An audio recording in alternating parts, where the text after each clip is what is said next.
You know that I got the I got the TNA game, man. I got the TNA game. I tried it out.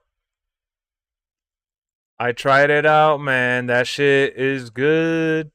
Really good, man. I was telling Carter, they were ahead of their time, honestly. They really were. Yeah.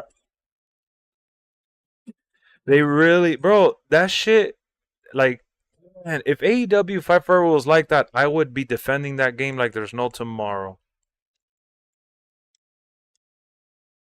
Like even the slow methodical gameplay, I don't care that it was like repetitive, but the roster for the kick out was good, man. Yeah, it's really good. What up, Taco? It was a good game, man. It was a good game. Cause I'm not like most girls.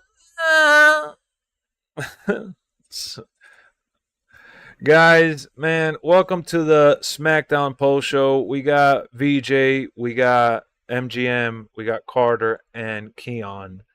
We're going to be talking about SmackDown tonight. We're going to be talking about TNA. We're going to be playing a little wrestling as well. I'm going to be watching the show, talking segment by segment with the crew.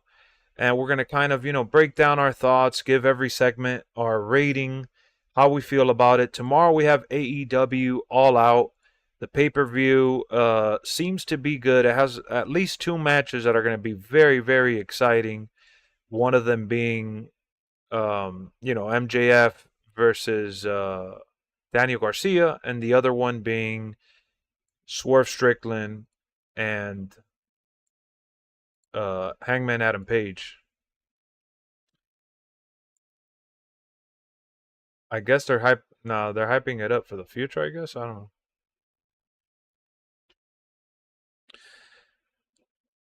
So let me load up.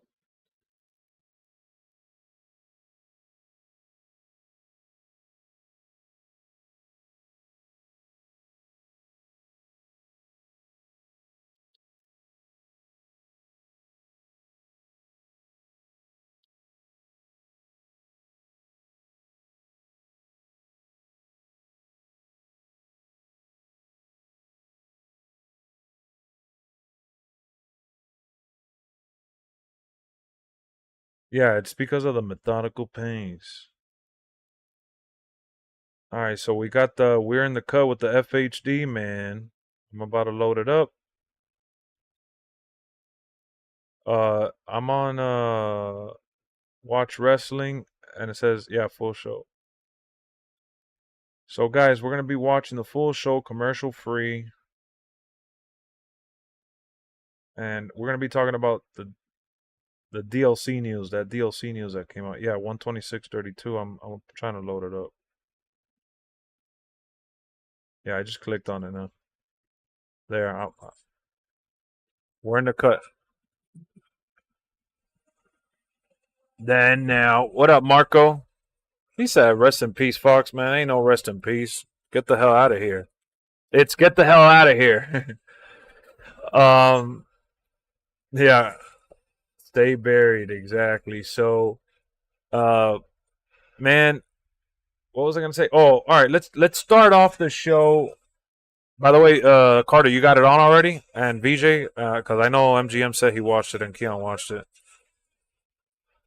I see the intro.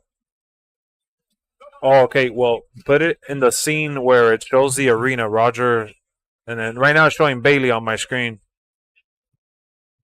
Bailey versus Tiffany Stratton. That's what it's showing.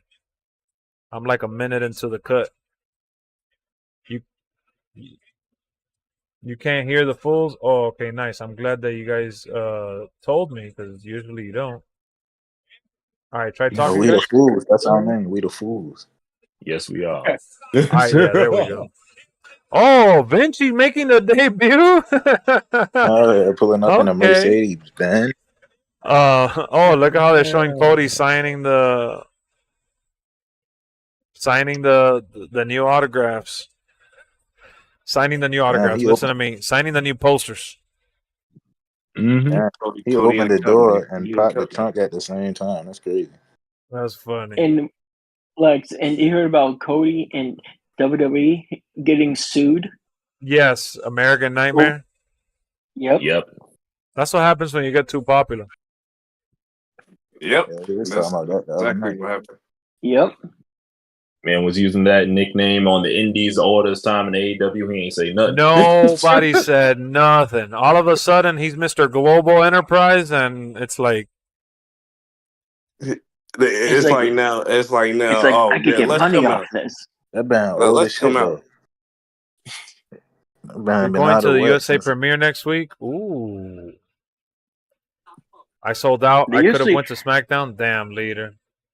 What a taco. You see the Carlito entrance? I saw the Carlito entrance, but I'm going to upload the video in the morning because we had a lot of Nia Jax content to talk about. What up, Jay? What are you going to say, Vijay? Next week looks really interesting.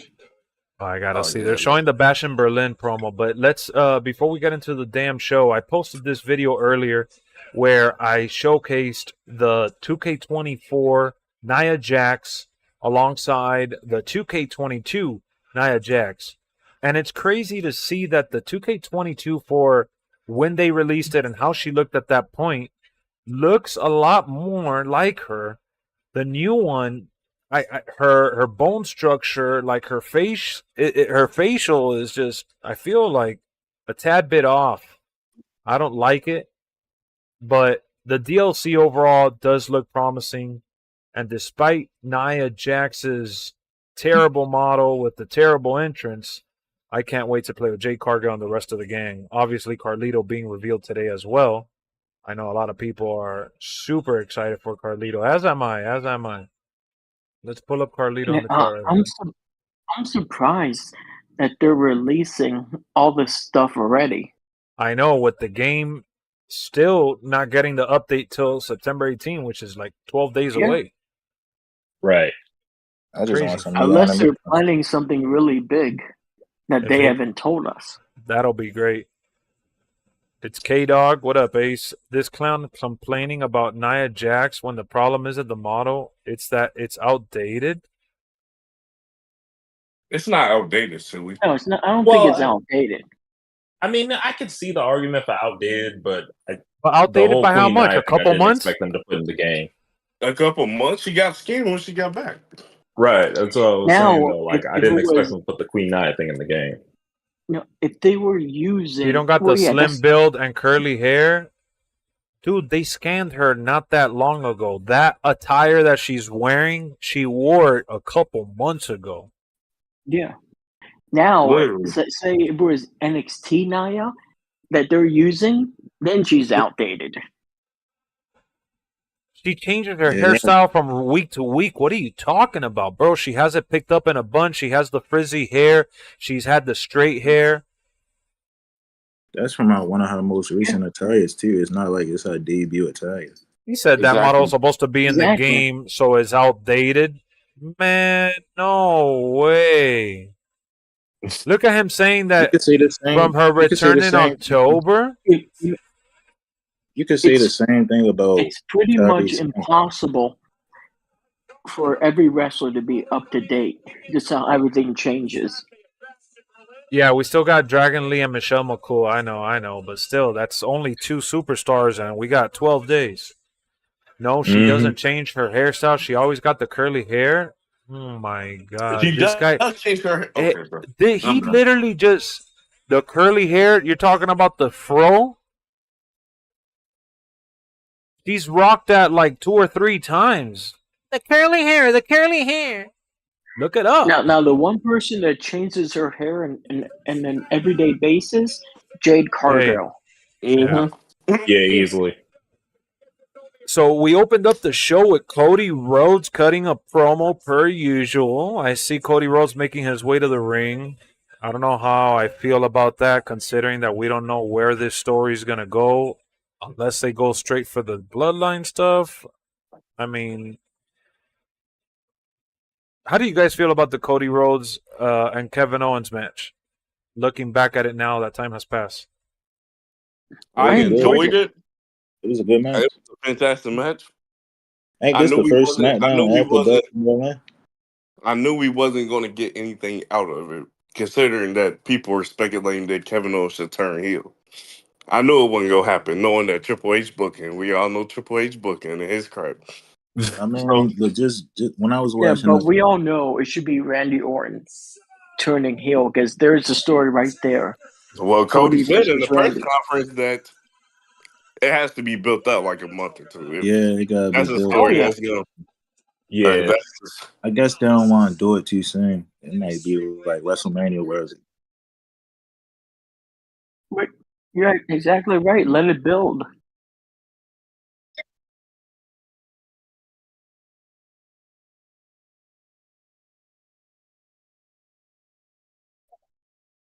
yeah. Now if they circle back to it,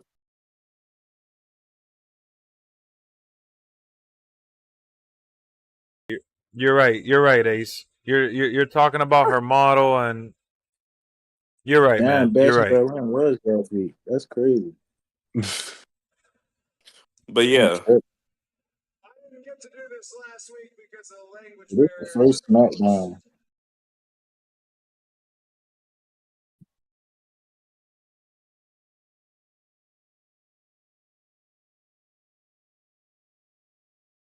that man Cody was too happy that man Michael Cole was back on his matches.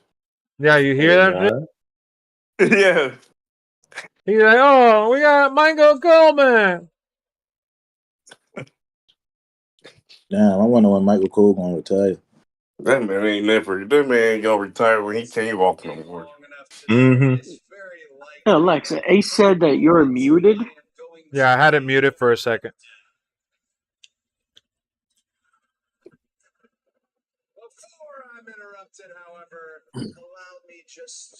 It's not a big deal. It is a big deal when her face. I don't care about her hair. The point of the conversation is not her hair. To me, I don't care It's her about face. her hair. It Her is a face. looks horrible. She looks like Mrs. Potato Head. To put it out there, clear cut. They gave her no real definition around her chin and neck area, like how she has the shadows in real life. Her makeup looks off, and it bothers me because we're paying premium for premium content, and we're not getting premium content. If this was a base game model, I'd be fine with it and look the other way. So her hair being straight or curly, you're very, very wrong for the millionth time. She's worn this hairstyle oftentimes throughout the year. At the end of the day, they could have given her the fro had they scanned the fro, and I understand that they didn't. So who cares about the hair when her face, not even her face, looks like the woman that's champion leading the women's division? That's my gripe. You change hair, you get haircuts, you change the color of your clothing. I don't care about that. That's all salvageable. But the face, unless you downloaded a created character, you can't do anything about the face. You got to mod it. Nope. Exactly. Yeah, So that's you know why. they could always, for all we know, it could be fixed by the time the DLC comes out. They could fix it, but that's why I'm complaining about it, because if I don't, then no one's going to rally or like say, yeah, like Exactly. because people are going to be like, oh, I don't care Like- about the women's division. No, I don't care about Nia Jax. Like, we Right. paid for You it. know, like what Leader just said here. At least they didn't give her a big ass for cough early Bailey model 2K and an early Lita model. Nah, you're right. Yeah. That was really bad. That was Yeah, It- they it's definitely gross. fixed that to her normal face. I'm like, geez. They had Lita out here looking like Laura Farquhar. I'm willing to give 2K the benefit of the doubt that they can make it right. Yeah, I think they'll make it right. Especially if they see the comments in the online, debates. Yeah, I like So you Carlito. I rolling thought for it. Yeah. exactly. I thought Carlito looked great. Man, Carlito, man, they nailed him, bro. I'm be Oh honest. yeah. They got Carlito right. Carlito. Can't believe Solo Well, they out jumped here up. interrupting Cody, bro. Oh, I could believe it. What am I talking about? Believe in the shit.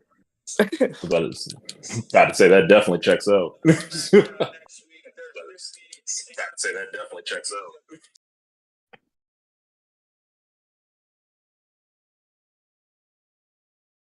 That Eagles and Packers game was good. Oh, who won? I saw that they went late. Eagles, it was 31-29. So the Eagles did win. This dude is getting the "We Want Roman" chance again. Oh my goodness.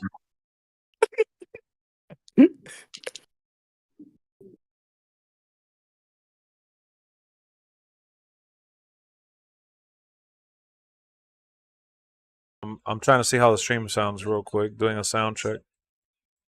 Gotcha. Trying to show your TV not picking up.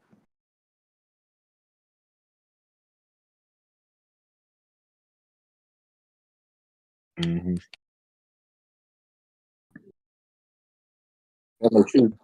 All right, we're good. We're good, guys. You could hear but it cuts out, so that's fine. As long as you can't really make it out. I look like Cody Rhodes' nose running.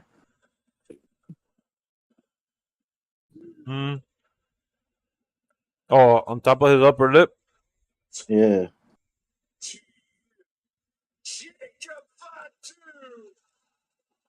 Why Jacob Fatu always praying though, man? Come on, can somebody explain that to me? I don't understand that. I'm trying to figure out myself. What is that supposed to mean? What does that symbolize in here?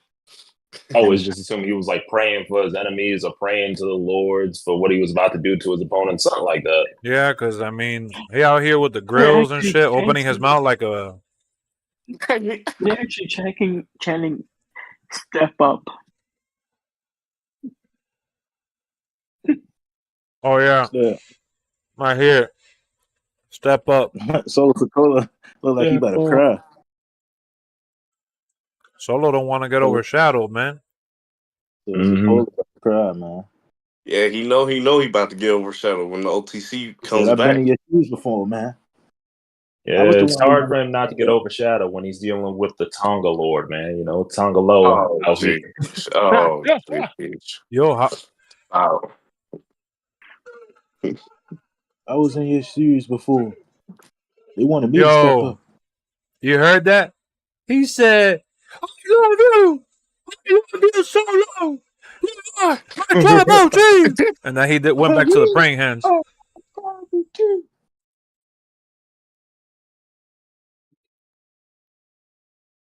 Yeah, that was funny.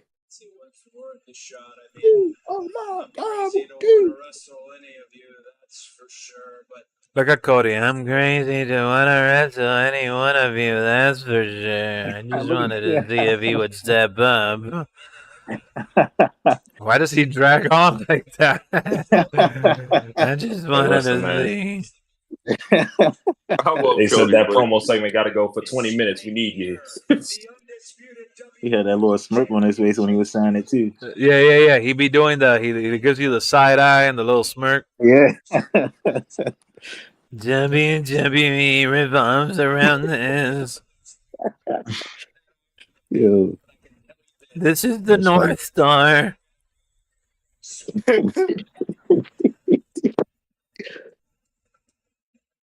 That's funny. Mm-hmm. You trying to get my enforcer to turn on me? Huh? Let me put on my headset for the. You're on. You don't want to wait till next week. Look at Michael Cole. You gotta give Cody props for trying to drive a wedge between the two.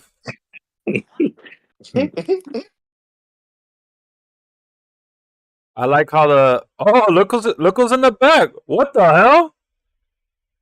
Oh, Street Profits and DIY. Oh, DX. Mm-hmm. Damn, they got 5 over there. Are they gonna introduce another Bloodline member? Yeah, he was Camacho back in the day. Look at everybody saying, "Let them fight." That crowd is pretty lit tonight. Yeah, that crowd was nice. What do you got? I forgot. They said in the beginning, but I completely forgot. Oh, Canada. Yeah, in Canada. Edmonton, yeah. Yeah. That's it. They're at the place where the Panthers won. Whooped them boys. Panthers got the Stanley Cup title. Oh, it's still Cage? I'm watching AEW on Mac right now too, supporting both companies. Hey, bro, Damn. he can't shy away from mentioning AEW. Next week, Solo Sikoa, Cody Rhodes. Yeah, Roma's coming out next week. You know Jacob gonna try Steel to break that Cage. open. Yep. Damn, Steel Cage on SmackDown? I know, right? Look at Triple H in his bag right now. Damn, you already know next. You know what's gonna happen next week, right? You guys want me to tell you what's gonna happen next week? It's gonna happen, but Ace and his little minion AEW fanatics are gonna compare the Steel Cage between Cody and Solo to the Page and Hangman. Page and Hangman. I mean, and Swerve. And they'll be like, "Oh, there wasn't blood in this match. It wasn't good."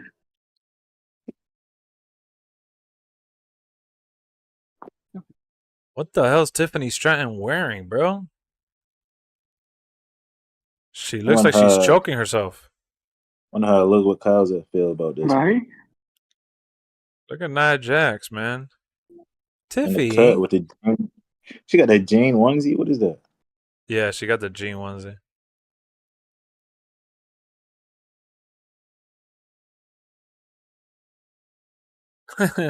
They thought you were gonna cash in on me. Last swing. I know you would never. Nia Jax looks goofy. What, in the game? You would never lie to me. Why she be talking like that, though?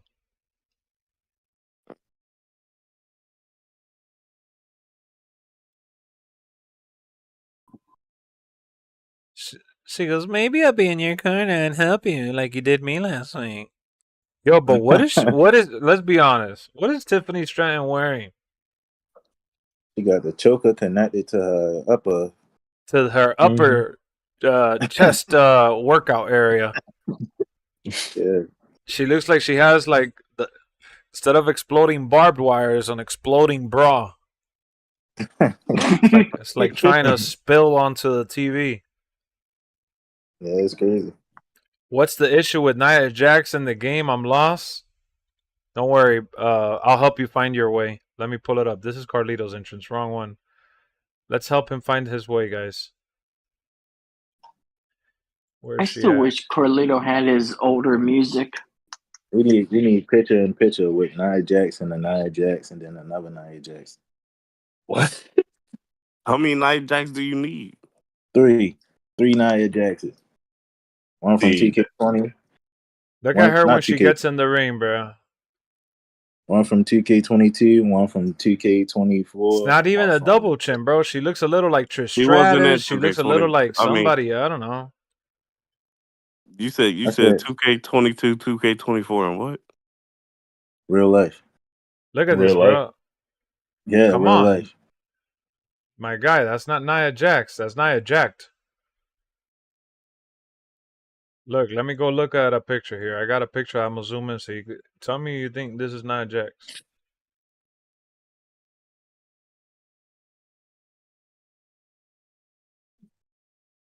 Come on, man. That's Nia Jax. You want me to zoom in some more? Yeah, that's Nia Jax, man. Hey. This is Nia Jax? Come on, man. Come on. Come on, man. Come on, man. That's Nia Jax. Please. Please. I don't know, man. That don't look like Nia Jax. And it's not even in just this moment though. It's in multiple moments throughout the damn entrance that she looks horrible. Something look off about it though. Like I don't know what it is. All right, so let me pull it up now for people watching the. So this is Nia Jax in the short. Whoever's watching in the short format, I'm gonna put Nia Jax. This is her in 2K22, and you guys could see her there. The comparisons. You could see the comparisons right there. It's like they got her eyes. Something about her eyes look off. They do. Look at the other one. Look at her face, bro. What is that? That's stupid, bro. Come on, man. What's up? Yeah, she dog? missing like that. Yeah, she missing definition in her cheekbones and Dog, definition. Like, I know that she changed her lips up in real life a little bit, but come on, dog. That shit looks. Some dude commented on the video saying, "Oh, I think she looks fine." I don't agree. I'm like, what? I mean, are we looking at the same? Like, dude, we can disagree on certain things that are based on opinion, but I don't think this is really based on opinion. This is like pretty factual. This is like it's a visual thing that you could just see. right. You could just tell. Yeah, that's what I feel like. It's hard for you to say something negative. Now Ace is asking me, how come you don't think her hair should get updated? Dude, I never said I don't think her hair shouldn't get updated. But at least her hair is hers. Her face is not. What's the point of having the right hair? Yeah, I would rather them update the model face and all that before they update the hair and attire. You're talking about, oh yeah, guys like what's the status and such, they're going to fix it. They could fix hair. Right. They can't fix face. Right. Yeah, exactly. Joe Mashups could fix the face because he'll make a mod and you'll have to download it on the pro wrestling mods. But that you got to be on PC. That's what I don't understand either. How do y'all support modding but don't support it on? They can fix the face. Have you not seen Witty? Oh my god. Witty doesn't even do superstar mods, bro. Witty doesn't. No, but we shouldn't need modders to fix for faces and stuff. I mean. We really shouldn't. Yeah, we shouldn't need to rely on modders to bro, fix not even that. Faces. For someone that we just paid in the DLC. Like, they had... Bro, hold on, man. Because you're pissing me off. See, like, I don't get mad. But what you're pissing me off is, like, you're making me think of logical replies about something that I think is so brain-dead and rhetorical and obvious. They had all summer to make this right. Who backstage at 2K saw this entrance and allowed for them to release it? Right. I understand a clerical error and uploading the wrong Tron video. That I'll give them a pass. I don't care. That's fine. But this is not a clerical issue. This is a character modification issue. Nia Jax, like, I know Nia's a big girl. That's fine. I don't care. I know that when she was in WWE initially with her return, she was as big as she's been, but a little slimmer, and I get it. It's hard to get her body type in the game because they have like preset body morphing. But Nia Jax does not look like that. Yeah, she don't. I'm sorry. So, in my opinion, I'd rather have someone like you said, Witty, status, whatever. Those guys fix the hair. Give her the little afro or give her the little curls or whatever hair you want her to have. I'd rather them try to put it on her while she actually looks like her versus 2K putting her updated hair and then having her look nothing like the way she's supposed to look. Like, it looks like bad AI. Exactly. That's like telling Siri or Alexa, "Hey, why don't you go ahead and make someone that looks like Nia Jax?" That's really all it is. Dang. That's the result you get. It's sad because we paid additional funds for this. Exactly. We paid 100. No one wants her anyways. Hassan, who are you, my guy? Who's no one? I definitely want us. So that's definitely not nobody. Is that your name? Is that your middle name, Hassan? No one. Are you talking about yourself? Dude, it's so definitive for you to say no one wants her. Yeah, that's kind of like nobody didn't want Pat McAfee and his friends. Well, no, people wanted Pat McAfee. No, there's people that wanted Pat McAfee. Even then, I would say majority didn't want Pat McAfee's pack. Majority. Or no one really wanted Pat McAfee to begin with. But to say no one wants her? Yeah, that's kind of too far, buddy. Right. Now he's saying, I'm just not gonna use them. I meant it sounded me. Yeah. I mean, if you're not gonna use them, that's totally fine. And I get it. I don't use the women's division nowhere near as much as I use the men. I'll be honest with you about that. I'm not gonna lie. But you know, it's just, to me, a little disrespectful to have someone that we're paying premium for not look like a premium character. That's all. So Bailey, let's circle and talk about the Tiffany Stratton and Bailey match. For those that watched it, you know, we're still in the middle of the match, but how do you guys feel about the match? It was solid. Yeah, I thought it was pretty good. I think both did really well. There was a good apron spot that I'm not going to spoil for y'all, but I thought it was well executed. That spot was amazing. I ain't gonna lie. Yeah, well, I already missed it. I might have missed it too. Might have seen it already. Yeah, I probably missed it. Damn. What was the spot? I am not enjoying Fox blanking out the screen. Well, we won't have to worry about that no more. Thank God. That's why I'm on TNT Sports, man. This man Carter, this is Carter, bro. He be sitting there on every Monday after 11 o'clock watching the rest of Raw because you know they cut it off at exactly 11. Mm-hmm. You on TNT Sports all day, man. I don't know what you're talking about. I know. That is so funny, the way he said it. The match was good, amazing, love both. Match was solid. I thought it was a good match. It was a little barn burner. They went on for 15 minutes? Yeah. They gave the women time. It did. Both matches. Mm-hmm. What was the apron spot y'all was talking about? Yeah, you're making me want to go back. Yeah, so the apron spot is, you know that little Alabama slam Tiffany Stratton be doing? Yeah, like the little cartwheel to the, Yeah, she tried to hit that on Bailey. Bailey struggled out of it. And after they were fighting on the apron for a while, Tiffany basically drop kicks her on the apron. Yeah, it was a nice drop kick she did. Mm-hmm. Yo, did you see what Waller said?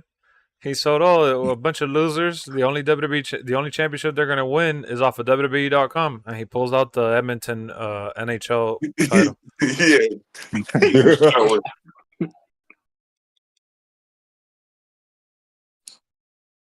I can't believe that KO is still feuding with these guys, bro. He never ends up. Storytelling, man. Long-term storytelling. Great friends, great partners. And when are they going to pull the trigger to break up Theory and Waller? Yeah, Waller. The world may never know.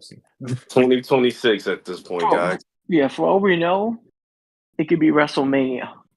Oh, jeez. I don't know how you keep that story going, bro. Yo, Kevin Owens is trying to set up a triple threat match.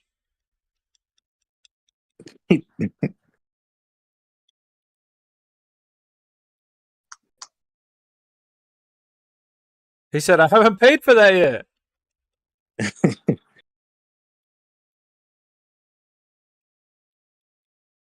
He said, I don't think Wayne Gretzky's ever said that. Man. Yeah, we're boys. This is going to be fun. Oh, man, Drip dope. Drip, damn. With the fake Gucci. With the Vinci, actually. It's the Da Vinci. With the Da Vinci? That's the Da Vinci you got on. Oh, my God. It was solid. I'm not a fan. I'm not a Nia fan, but she should be in because she's a major character in current WWE programming. That's all I'm saying. What up, Kev? Yeah, I agree with his comment. Yeah, I've read it, but I just didn't say that word. It's all right for what it is. Not going to use her anyways. You think it's all right for what it is? All right, what is it, Kev? Elaborate on that. Oh, jeez. NXT was better than SmackDown this week. What was your favorite part? Look at these people hanging out in the cut. And then Santos comes in super serious. Why are they acting like he's a freaking drug cartel? They got up. Yeah. Oh shit. Who sat on the table? What table? Over here? That's my popcorn. Not my popcorn. That's my Wolverine cup. Damn. Oh, got it. Yo, why are they acting like they're about to do a drug deal? Don't be shocked by success. Oh, you're watching the table? Oh, he keeping up with the promo. He in the cut.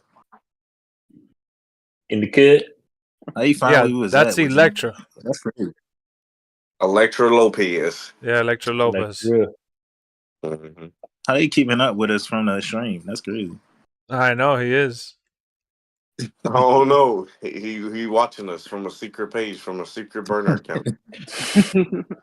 Steven, what's going on? Did you get my challenge in any wrestling game? Book the longest Universe Mode Championship reign. I saw the photo, Byron. I didn't know that was you actually. The Fantasma. I feel like these guys are struggling a little bit like Karen Cross. Nobody really cares about them like that. Right. What about the LWF? Yo, why he acted like he was talking to a server, asking for another round? What theme song did I give this guy? Oh my god. It was a banger though. It was hidden, man. Let me see. Man. Oh, good make. It's like, Yeah, they added some words to it. You got that Giovanni Vinci on. It'd be even more banger, man. Mm-hmm. it's dun dun dun dun dun dun dun dun dun dun dun dun dun dun. I wish he would have brought his boom, boom, clap, boom, boom, boom. And there's a lot of stuff I wish they did better on that Vinci debut. I'll be honest with you. We're not gonna talk about it, MGM. We gotta let them see that. I don't know, man. I don't know. I don't think he's gonna catch on. The theme is not bad though. The theme is not bad. Like if people start singing it with him, that'll be nice. Yeah. Why is Bianca kneeling on the bridge ladder? You know what? I ain't gonna ask. What you doing, GMO, MJ? Nah, I'm doing my team trying to grind up to get this Diamond Dakota Kai because I never got her, and I played this like tag team tornado ladder match, and when I won the match, the Bianca CPU was still kneeling on the ladder. Oh no! Yo, Hassan said Vinci is whack. You got ET in a cut as the referee. ET. ET. Let me see who ET is.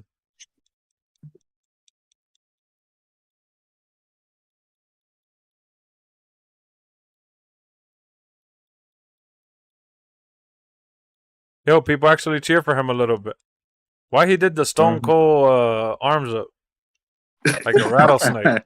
Stone Cold used to do that like the rattlesnake. Giovanni Vinci drip I know. on. Oh, Look at him. He just happy to be there. yo, why are they making him a joke? Yo, Oh. It just love. 3 seconds. No. Yep, they got to No. it.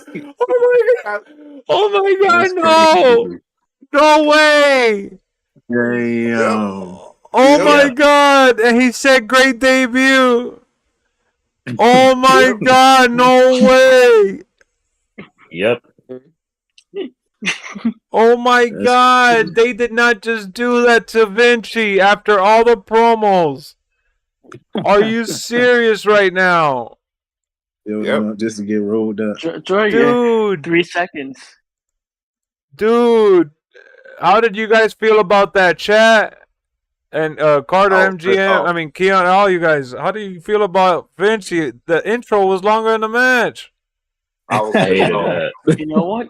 I'll say a waste of time in the vignettes. Yep, pretty much at this point. I feel like they could build off that though. I'm interested now. Let's see where they go from here. Oh my god, that was so hilariously freaking bad though. Like they gave him the R-Truth. He didn't even take off the sweater, dog. Right.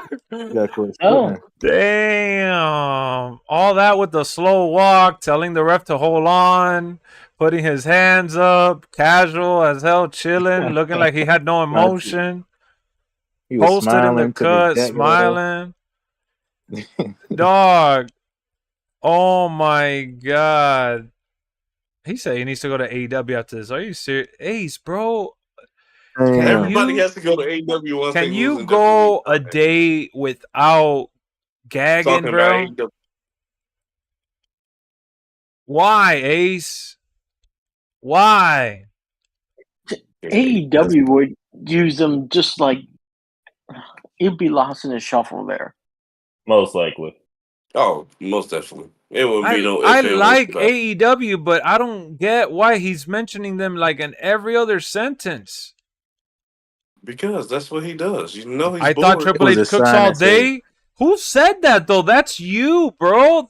We've criticized shows on here. That's what we do. We have integrity and a sense of taste that we try to break down for everybody on a weekly basis when we're hanging out. That's what we do here. We don't just meet ride like you. Yeah, Lex. Didn't mostly everyone criticize Triple H for booking Brock Lesnar to kick Cody's ass? Mm-hmm. Yeah. The night after WrestleMania? Yep. I don't get it. That on the hand, that was bad. I don't know. That was a really bad. I feel like Ace, bro, really Ace has no sense of taste. It's like if it's AEW, he meet rides and then like he tries to go on a little stretch where he criticizes them, like, oh yeah, Tony back to his bad booking or whatever. But like every other match gets put over, and he calls the matches match of the week like every other week. Yep. Oh, not match of the week. He says match of the year. Everything is match of the year for him. Oh, this is the greatest match. Oh, that was a 7-star match. Oh yeah. And this one feels like it's the indie match of the year. Grayson Waller got your team jersey on. Yeah, man. I gotta take that jersey after he's done wearing. Their wrestlers can't get like the independence out of their head. Like, and that's not even something that we're saying. That's something that Mark Henry has mentioned, Kevin Nash, and Bully Ray. Bully Ray. Like, this is like people in the industry that know a lot more than we do. Mm-hmm. Well, that table looks all messed up. Yeah, that looked a little, Good table. Now he says, what's the point of dropping it from Imperium to put over Ludwig Kaiser? What do you mean? Yeah. That was pretty much it. Unfortunately, as much as I like the Model Vinci gimmick, that's pretty much the only reason they did it. Right. Cody needs to drop the strap. He's getting stale. Dude, he won the title 4 months ago, and he's had nothing but good matches with it. He's been on every show. The point was for there to be a fighting champion, because when there wasn't a fighting champion, the complaint was that the championship wasn't on the line on a monthly basis. Now that he's here, he is stale. Now that we have a fighting champion, he's stale. Now that Cody Rhodes had his moment, he's stale. Come on, bro. They're building up towards something. I know that you can't wait, but that doesn't make something bad all of a sudden. You know, Lex, it must be something, because at one point we thought that the solo match would have been happening at Bad Blood. Yeah, it's happening next week. Yeah, it's happening next week because they're leading to something else for sure. Yep. That table spot was cool. Okay. Yeah, he powerbombing through it. Yeah, KO wearing his heel. heel. Yeah, well, I was mentioning, we look at the legs of the table. Yeah, the one of them leg looked looked like it was already broken or going to go out, something like that. At least they were able to pull the move off, and the table didn't give away. Yeah, I ain't see the leg. The fact that I'm gonna have to sit here and explain this to you tells me all I need to know. I mean, you're just clueless, man. You really are. Delusional. Why didn't Vinci get his own video packages? He's gotten video packages week after week for the most part. If you have been watching SmackDown, go look him up. He was getting video packages. Why did he have to lose like that? Why did he have to job out to Cruz? So that's the thing. He didn't job out to Cruz because Cruz didn't whoop his ass. Cruz rolled him up and got a lucky win while he was taking his clothes off. It was meant to be funny. It was a comical moment. And it was an impactful moment for it to get etched in people's brains, especially for people like you that missed the video packages, for them to be aware that there is a guy named Vinci, that there is a guy that just made his re-debut with this character, and for him to have something to talk about going into the coming weeks whenever he ends up beating Cruz or Corbin or whatever. Yeah, it's long-term storytelling. This is just giving him a moment, even if it meant having an embarrassing moment, for there to be some sort of reaction and connection with the crowd, with the viewers at home. The fact that we laughed all together collectively here when we were talking about it goes to show that it worked. Even if it was funny, that was the intention. It doesn't mean that he needs to be booked like a main eventer on his first match. It doesn't mean that he needs to have a 30-minute barn burner. It doesn't mean that he needs a #1 contender opportunity. There's different ways to book impactful moments. It doesn't always have to be super serious. Look at Kevin Owens, for example. He has a lot of comical moments. What up, Patson? They did this with Theory for comic relief not that long ago. Yeah, while he's been with Waller, but it's not a debut. And it's ultimately to give you the idea, like WJ just put, anything can happen in WWE. There's a balance to the show. There's a difference to each match and character. And that's what it's for, to have Vinci stand out from the pack. All you got to do is read up a little bit, Patson. Scroll up on the chat. You got to create memorable moments. Everyone that was there live tonight went home laughing at that moment. And it's something that they will remember. Oh, remember Vinci? Yeah, that guy got rolled up by Cruz. That show was hilarious. And they're going to know his name off of that. That's just week 1. That's it. If I booked the show, I would have put Vinci with Tony D and his goons, send him back to NXT. They got the same mobster gimmick. Either that or pair him with Legato as a mercenary. Jesus Christ. He's not a mobster. What? What about that Screams mobster? What about that Screams mobster? Don't ever let Ace book, bro. My goodness. We don't have. Look, man, just for Yeah. reference, we don't have to all agree that it was good. I never said that shit was good. I thought that shit was crazy, and I thought it was a little ridiculous, but it sure as hell worked because I'm going to always remember that oh, shit, that stunner was disgusting. Yeah. Kevin Owens stunned him into next year. Yeah, he jumped up with it. Hey, I will say, Austin Theory sells that stunner really Shit. well. Tony Yeah, D he's is a good literally a seller. mobster, but not Vinci. No, bro, Austin Theory, don't get him mistaken. This little phase that he's in, that he's like doing these things with Waller, Theory's a great performer, and Theory has a bright future, and he's still very, very young, earning his stripes in WWE. And he showed that when he was the United States champion, putting him. Yep. Mm-hmm. Just because he lost the Money in the Bank the way he did, and just because he's doing tag team matches right now, I don't mean that guy is not capable of, reaching. He beat John Cena. Exactly. That was a long time ago. Well, yeah, it was. Yeah. And it didn't really carry into the future, but No, his accolades are still pretty impressive. Oh yeah, no doubt. Oh yeah, for sure. He beat John Cena at WrestleMania. How many people can say that? Look, guys, another thing that you got to realize, man, is that Roman Reigns right now as a tribal chief, he's been doing this now for 4 years, right? 2020 to 2024.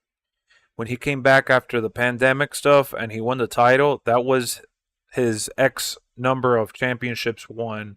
And he already had a resume. He already had a legacy. He already had a career. Even if it was as a different character, it's still the same person, essentially, right? It is. It's the same performer.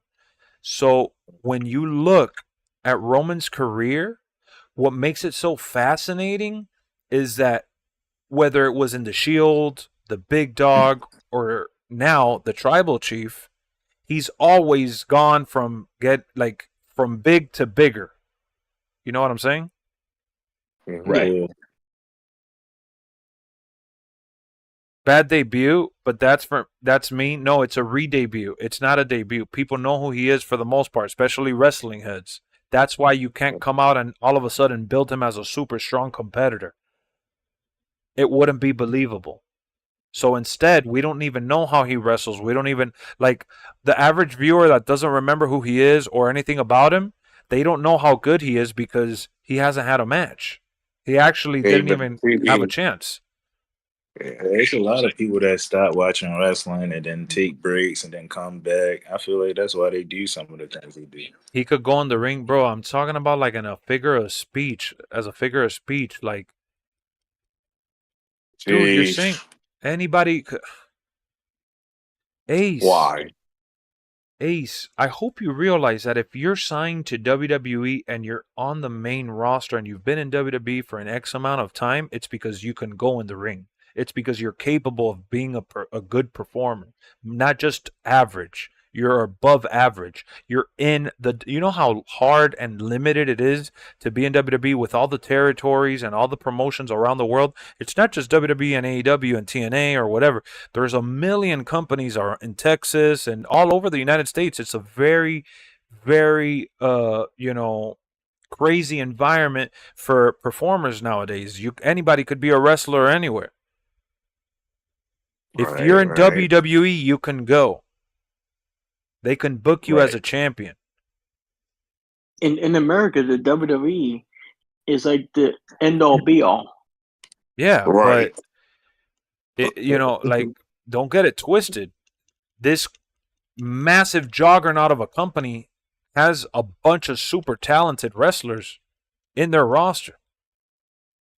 Not everyone's a super main eventer, trendsetter that transcends, right? But yeah, but for all we know, they're all great performers.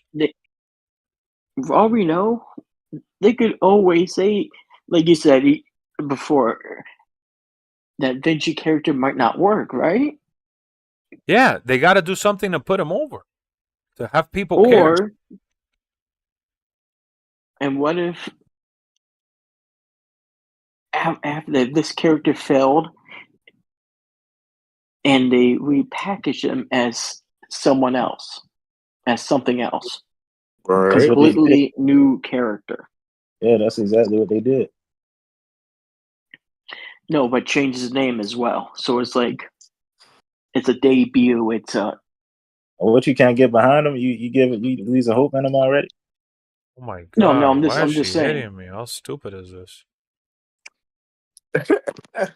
What is a ladder match? Yep, I knew it. I knew it was a Yeah. ladder match. You knew it was a ladder match. All right. I didn't even have to look at the screen. I knew it. Yeah, because there's These somebody ladder up matches, top, and she freaking went ahead and hit me. That's so stupid. right? These ladder Oh my matches need to God. get revamped. Like it's weird. Oh my God. This Yeah, freaking these 6 Carolina- Look woman at that. Why is tag she match. hitting me? If she See, these ladder matches are pain in the ass. I'm playing one right now. You are not tagging out under no circumstance. Yeah, them tag matches they annoying did this too when when they trying Cross to tag came out. on the roster when he lost to a roll up to Jeff Hardy. Oh my shoot. god! How is this even comparable? Are we serious right now, partner? Yo, get off the Well- apron. There we go. What That's a killed W. Cross was Vince McMahon making him look like a goddamn gladiator. He came out with the helmet and all that. Yeah, Mm-hmm. this They had changed the the whole nerve to put character that from window in the NXT. game too. They had the nerve to do that shit. Vince was like, "Yeah, let's just change him. Yeah, let's I think he just likes to argue and like I like to debate, but I like debating about real shit. Like this is like water under the That's bridge. kid This shit. shit ain't even serious, man. Yeah, it's kind of You know, one character was Godfather. He was like 3 or 4 different characters in WWE. But Ace makes debating feel like a chore, bro. Because You cringe seeing that roll up, man. I cringe seeing your comments, my guy. Damn. He wanted that match to go 20 minutes. That's what he wanted. Because he thinks What do you we're think about AEW. AEW getting rid of the win or lose record again? I feel like they just have no sense of direction, and maybe they're turning the corner now. So we'll see. I don't even know why Tony even thought to bring it back. Like they're just I heard like about, all over, you know. We'll see where it goes if it's permanent. right. I heard about Saturday night making a comeback. Saturday night main event. Yes, sir. That's been confirmed, or No, it was like rumor, speculation. ooh, okay. Yeah, LA Knight just they came said out something right about- now. They said something about NBC. Who just came out? LA Knight. Oh yeah, that's why I got it on LA Night. Yeah, let me talk to you. Yeah. Dang. What were you saying about NBC? Well, Hit it and quit it. it seemed like they get in some WWE content, so seemed Well, like yeah, they it was announced when they signed a deal with USA. They're getting 4 NBC specials. Yeah, Oh, wow. and one of them is rumored to be Saturday main event. Ooh. I'm not surprised by that. Yeah, I'm not either.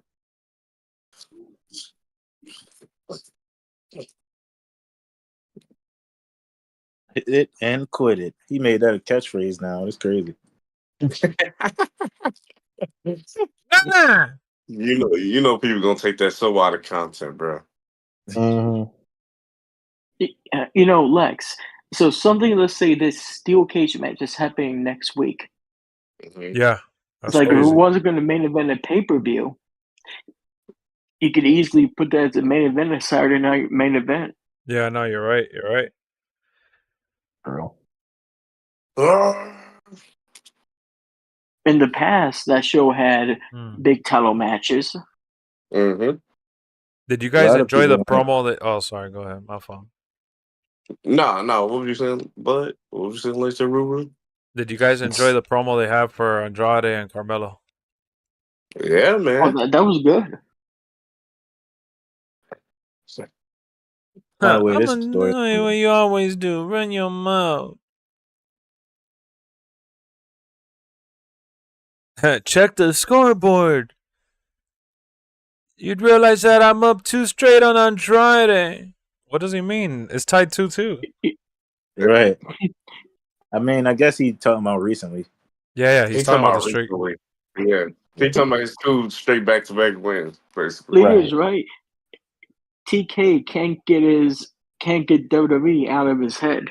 Hell no. Come on, man. That's all he talks about is WWE. That's his job. Ooh, got his arm. He should be more worried about AEW than WWE. He goes, "When you're worried about having match of the night, I'm worried about winning. That's why I'm the champ, and you're not." Yeah. Yo, the server's botching right now, fool.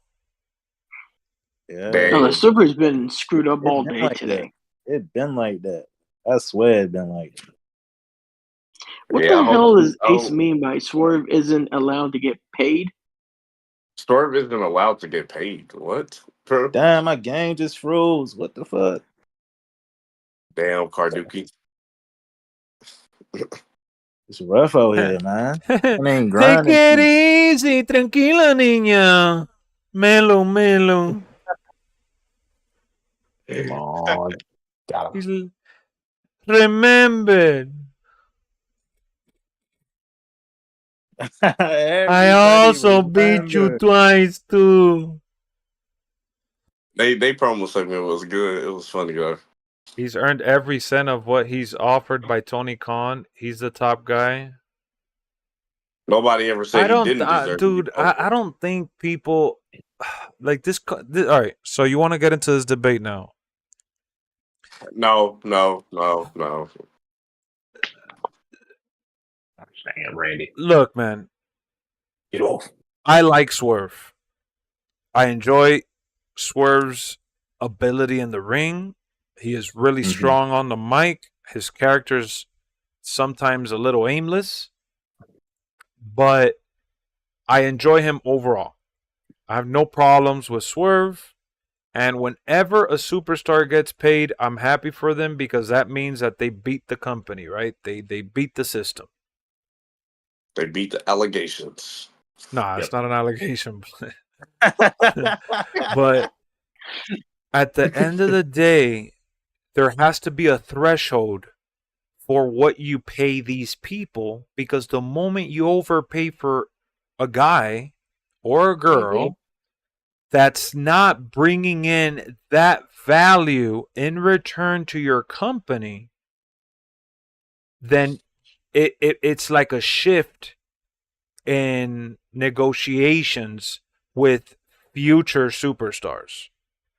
Right. So to put it in perspective, again, I started this by saying that I really like Swerve, and I'm really happy for him. But I can't pay a guy like Swerve top dollar, and let's say about the same as CM Punk or more, if he doesn't even bring that kind of attention to my company. Right. Your value is not based on wins and losses and how good you are in the ring only. It's based on the performances you put in and what you squeeze out of them with the crowd for the company. That's how you create value in your brand. It's a brand thing. Remember, this is storytelling.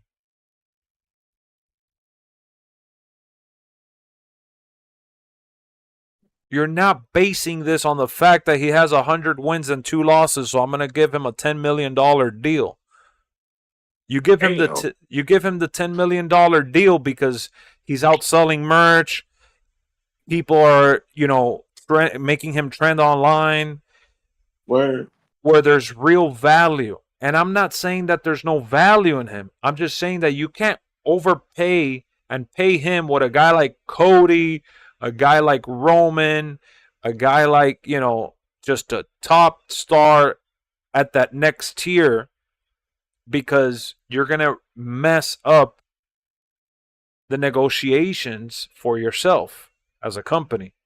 And that's why AEW right now, operating the way they have, at this rate, I'm going to be honest with you, they're going to fall. real hard. Right. And WWE said he felt like he wasn't worth all that money. Yep.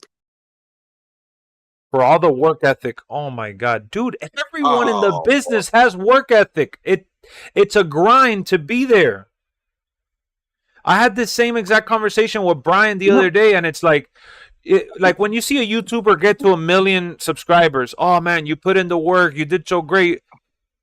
Just because my channel has 10,000 subscribers and that guy got to him, it doesn't mean that I didn't put the same work ethic that person did.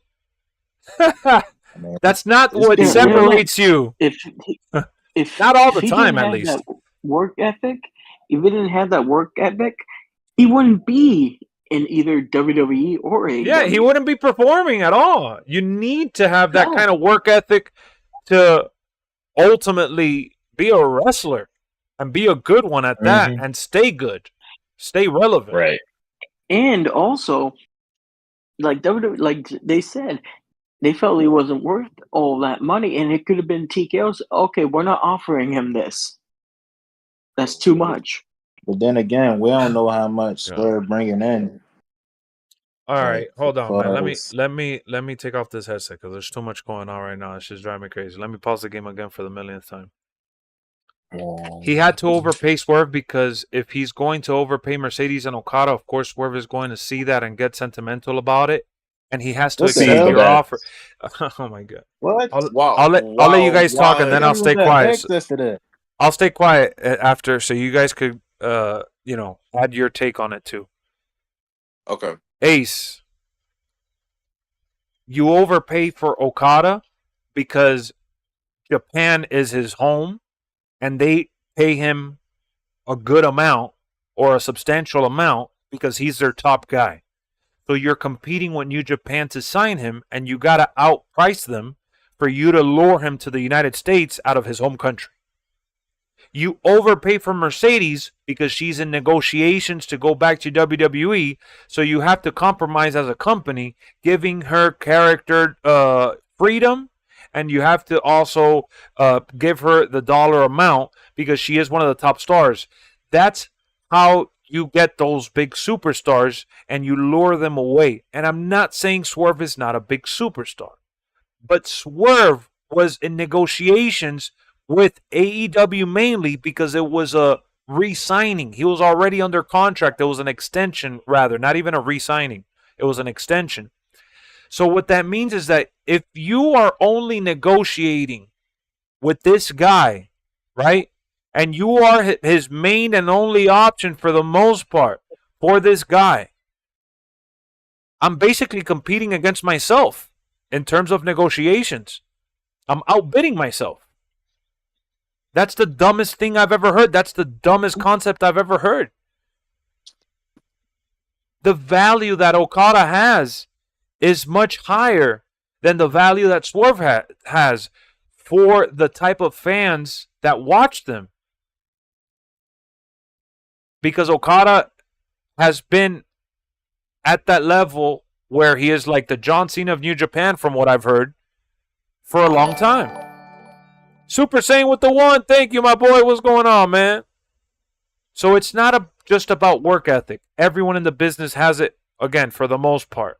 Unless they don't love the sport of wrestling anymore and the entertainment of wrestling and performing. If they lost that love and passion, then work ethic goes down the drain. But even then, pretty much all of them are over-the-top athletes. With this much star power, these crowds be looking weak, being honest. Thank you, Jay. I was kind of waiting for someone to say it in the chat. Not because I want to take a shot at AEW, but I wanted to use that as a point in this whole debate. If Swerve was selling out arenas and he was generating the attention that you think he's generating because he's their top guy, then you pay him. You pay him because you don't want him to become a free agent and negotiate with WWE. I promise you, with my life, I could say that wholeheartedly clear, that if he would have became a free agent, WWE still wouldn't have come close to the money that AEW gave him. Because as much value as Swerve has, he is still not a huge name in the industry despite his growing popularity. That's like if WWE goes ahead and signs Joe Hendry. Do you think they're going to give Joe Hendry $10 million? No. No way. Probably not. No. He'll be lucky if he just gets $1 million. He's Yeah, going to get they're a gonna give couple. him some entry level for sure. They'll give him a Yeah. couple million, and they'll put him in NXT, and then they'll call him up after he's been in the WWE system for a while. That's just the way it goes. Now, Yep. Swerve, on the other hand, he would have probably, if I had to guess, I would probably say he would have gotten a mid-tier contract. You cannot give a guy, I'm talking from a company's point of view for the sake of this debate. I honestly don't care. I'm happy for Swerve. Get your money. But in terms of a company overpaying, you, as a fan, you celebrate it for the person, but at the same time, it's a little concerning because if you've read the reports, AEW is pretty much under financially. The reason why they're still able to operate at the level they're operating is because of the bankroll Tony has in the chamber. Uh-huh. Who made that report? Dude, you didn't read the report from this past year that they were $30 million under in profits? They were negative on the expense to profit ratio. And That's why. And one of the problem is paying all these wrestlers this much money. This Why do- high price money. Yep. Why do you think he's in You deep can't see. negotiations for this next TV deal and he hasn't just signed any contract? Mm-hmm. He's waiting to get his money back from it. I heard Mhm. he getting sued by 3 people too. Like that. Why do you think said- the UFC doesn't overpay for their superstars and only the top of the echelon get paid a good amount of millions of dollars in terms of, popularity, but not for what they do? UFC's fighters are all underpaid based on the Mhm. sacrifices they put. If you're not a name like Conor McGregor, you're not making all that money. That's why they fight like 4 to 5 times a year. Shoot, even Right. Conor don't make the money that he should. He said he got paid that one more for that one Mayweather fight than he ever did in UFC. Ace, you're talking about, you heard it from boxing. Conan and Disco, my guy. Oh, Dude. jeez. Google it and you'll see it. And even if it's not true, look at the arenas. Look at the TV deal that they first initially signed. It was for a couple million. They've already outspent the TV deal.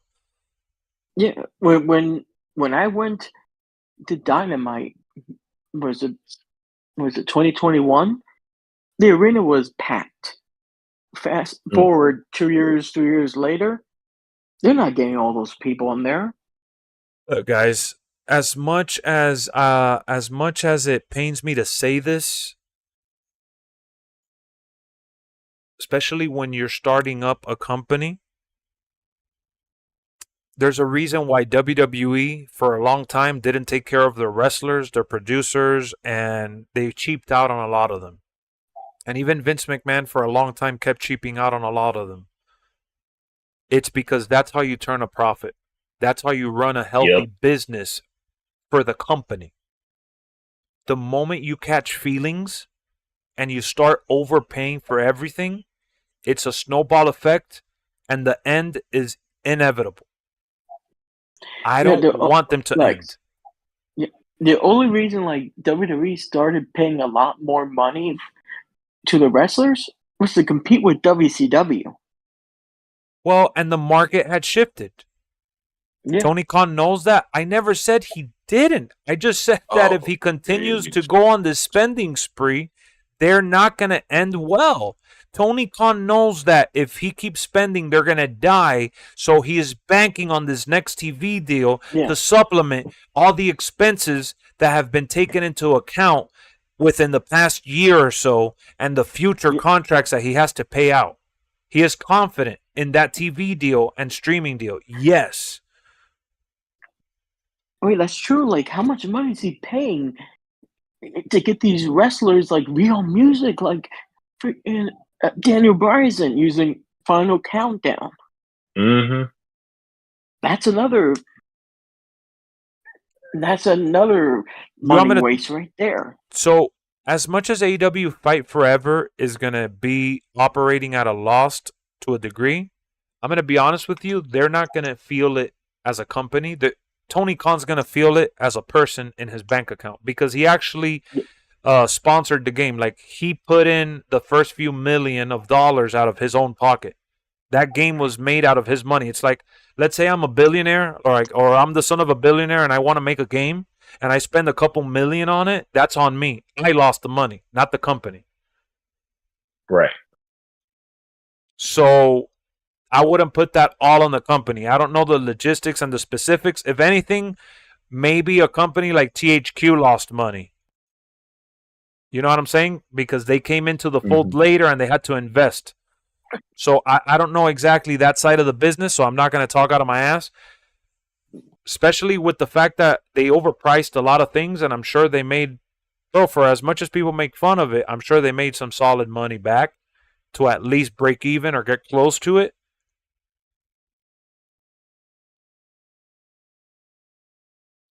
I would have paid for Final Countdown. It was well worth it. That all-in crowd singing "Hey" to the song was chills. Dude, yeah, but that's literally 1 week. That's at one venue. Like, yeah, but Tony Khan just said in a press conference that song, he said, was just as expensive as a wrestler's contract. Was that the song that was coming out? That's insane. Listen, Final I feel like Countdown do cost so much. Yeah. I'm loading into the main event. Though. Man, as long as Tony Khan can use this forever for his money, I feel like AEW not going out of business no time soon. Well, yeah, that's what I was going to say now. You guys could go ahead and talk all you want. I'm going to play this match, and I'm listening to you guys, and the chat is obviously listening to you guys. I know I hogged the mic for a little bit. I think I said enough for the next few minutes. But like, you're absolutely right, though, about, like, if those wrestlers, like, really household names or at that level, why are the arenas empty? Right. Like, you CM filling up those arenas. I thought they started doing smaller venues. Like Edge. Well, they started doing smaller and they're venues, still not that coming. doesn't help. But yeah, like just like MGM said, they started doing smaller venues, and you still can't sell them out. It's telling you something that you need to change about your product. Well, you gotta also realize too that anyone who's been following the business, even if you're not that business savvy or very much aware, but if you've been watching the product for a while, at some point you read somewhere that they make most of their money from the TV deals. Yeah. The arena money and the merch money is all bonus. Like, it's what helps you get That's what over Ace the hump. He said because they're in a down period, just like WWE was in the mid-90s for 83 weeks being dominated by WCW. So the arena here? No, man. I hope. What up, Jared? Hey, I hope. I'm sorry. I hope you I'm know sorry.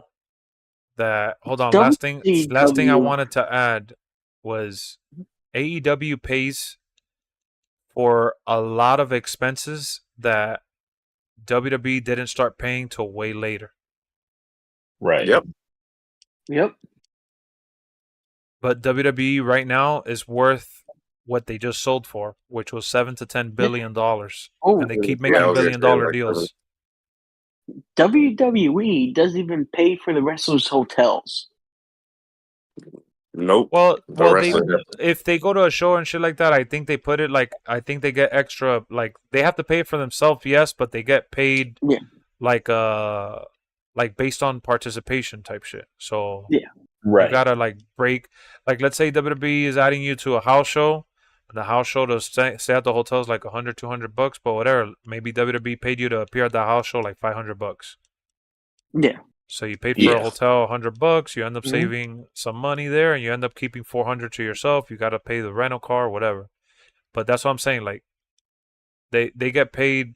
A lot of people get paid extra for doing those extra shows. What up, You know, Chase? like one thing that WCW did that WWE or AEW doesn't even do either. Health insurance. Oh yeah. Oh, I didn't even think about that. I didn't even think about that. Yeah, That's crazy, man. You can get health insurance. WCW gave the wrestlers health insurance. You can get health insurance in Wrestling Empire too when you sign in a contract. Well, This nigga. John Cena said that WWE pays for your school if you want to go back to school or you want to learn a different language or whatever. He took the program and tried learning Chinese. Oh yeah. Well, They paid you for know it. what? That could be a benefit for them because they're in all these different markets. Yeah, they pay for you to learn the languages if you feel like learning a language. They pay for you to go to school. There's certain things that CM Punk said it. Now they have an app for wrestlers to request days off and to communicate to let them know if there's any things they need. That's Hey, They've that's evolved. good. They have. I haven't seen the Hogan interview yet, Kev. Oh, geez, that whole interview was. Everybody talking about that energy, man. It's crazy. So Endeavor's gonna do cuts at some point. I think they've already done some, so I don't think they're gonna do a mass. But anytime somebody buys out a company, you gotta Yeah, doesn't any company do cuts if they do a merger or something? Yeah, every time. Yeah, most companies do some form of cut. Yeah. CEOs get fired, directors get fired. Like they not even get fired; they get paid off to leave, basically. Lex, how about when Xbox bought Activision? Oh yeah, the head Didn't guy they lay immediately off resigned. some of the people? Yeah. Well, no, but it's not good to talk about Xbox. They've been down back because they've had to fire like 2,000 to 6,000 people or something like that. Some crazy number. For real? PlayStation does the same thing. No, it's every company, but Xbox has been buying more big. Like they bought Bethesda, which had a lot of companies, and they bought Activision, which had a lot of companies, and they've had to fire a lot of people. Yeah. Well, Super saying Scott Steiner isn't available yet. No. Yeah, he's not going to be available until next week. Oh, no, I misread it. It said, did anyone get Sammy for Scott Steiner yet? Oh, yes, I did. WJ said Nikki Cross went back to school. That's why you didn't see her for a while. Oh, you see exactly. Yes. Oh, yeah, she did. Yep, I remember it.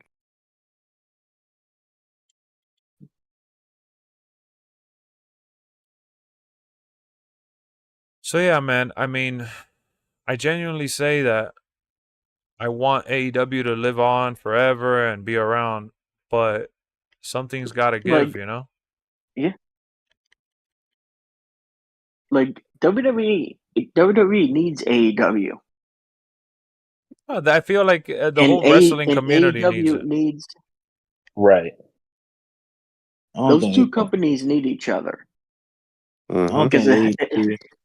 Because it's healthy competition and helps both companies hopefully get better. Exactly. Yeah, Super Saiyan. Yeah. I don't think AEW going under no time soon though. No. What you said is true. They got plenty of money, but I wouldn't say that it's because of Tony Khan's dad's money. Like I think Tony Khan, if the company's not profitable, he'll get investors or try to sell if he has to. Yeah. Yeah. And that can happen. Look, bro, we're gonna find out the future of AEW when they sign their TV deal. That's what's gonna happen. Now, what if they fail to sign the TV deal? More like, what if they fail? To go, most likely. Exactly. We're gonna have to see how significant that deal is. Yeah. All right. How big? Lex, when TNA, when they were on, holy shit, one of their first TV deals. One of the first TV deals they had with I think it was Fox Sports Net. Yeah. The deal ended, but TNA did not land on Spike until like 3 or 4 months after the deal ended. So they had no place to air their TV program. Mm-hmm. So TNA had to post all their content online. Exactly. And they survived. When the deal's supposed to be happening, like, did they say when? Nah, but it's gonna be probably within the next year. It was supposed to be, I thought, within this past year, but Well, they said it was supposed to be the announcement at All In, but they ended up announcing the heck. What did they announce? Forbidden Door, something like that. Yeah, Forbidden Door and Grand Slam. Yeah. well, Super Saiyan TNA hasn't really outlasted. At this point, TNA has been bought out already several times.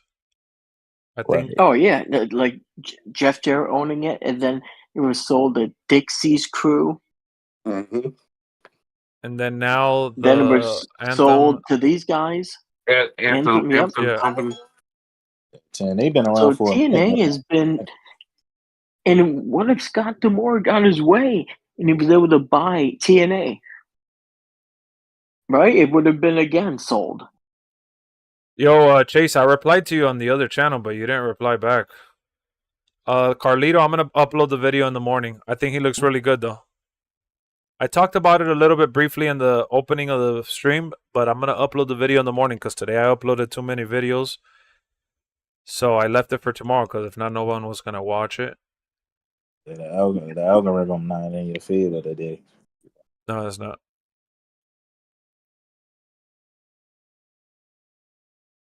Ooh, this match has been pretty good. The multi-man tag Yeah, match. really. Mm-hmm. Yeah, it's a good one. We better do something out the top rope. Oh, he did the Yeah, they're suplex setting spot. up. Oh, damn, you're a little ahead of me. Yeah, they're revealing everything because the community has been anxious and coming at them hard, and they've been desperate. Bro, look at that. Because we got 2 bad DLC packs Look at back to back to back. back. Yeah, look at the Nia Jax response. Yeah. Mm-hmm. Even now, Jax responded to it. Oh, damn! That top rope spot was nice. Oh, he did a 450. Damn, you're ahead of me, bro. I thought you was talking about the top rope spot. Well, no, I just saw the suplex into the crowd.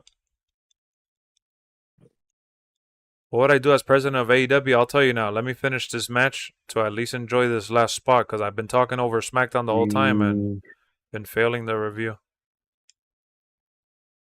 Like, I've watched and enjoyed SmackDown, but I can't say that I've watched every second of it, which sucks. Because I've looked away to the TV and I've been engaged in the conversation, so I've been pausing it and going and shit. It's been a good show, though. Did you guys enjoy SmackDown, for those of you that watched it? Oh, yeah. I did. thought it was a great show. Well, not Yeah. a great, but a pretty solid show. Yeah, it was feel like good. it's I get you. 8.5 to an 8. Yeah, I agree. Well, I think we'll all be in agreement. Goodbye, Fox. And please don't go back there. I don't know what you're talking about. I'm on TNT Sports, man. I'm gonna cut. You and TNT Sports, man. Like, Hell yeah. Yeah, he's proud. He's proud to be rigging it. Ain't no shame in my game. Kev, that's been your word of the day. SmackDown was decent for what it was. What it was. What it was. What it was. What it was. Well, SmackDown tonight was really just to set up next week. Yeah, Roman's return. That and the cage match. Ba-da-da. Damn. Solo Sikoa killed Montez Ford. This was to establish the bloodline. Jacob Fatu Oh, and dropped Lex, me and over and over again. at least we're not going to get robbed of like 4 minutes anymore. Oh, yeah. They're doing the cage. Now it makes sense. It's the debut on USA, of course. Yep. Hell yeah. Premiere. USA.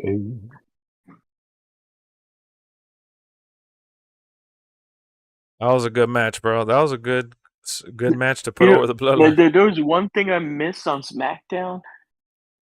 But hearing Michael Cole say, but I saw on Twitter, and he mentioned TNA on commentary. What did he did? say? Yeah. Took a screenshot. I'm just gonna find it. Michael Cole just casually mentioned that Chelsea Green and Michigan were former TNA knockout champions.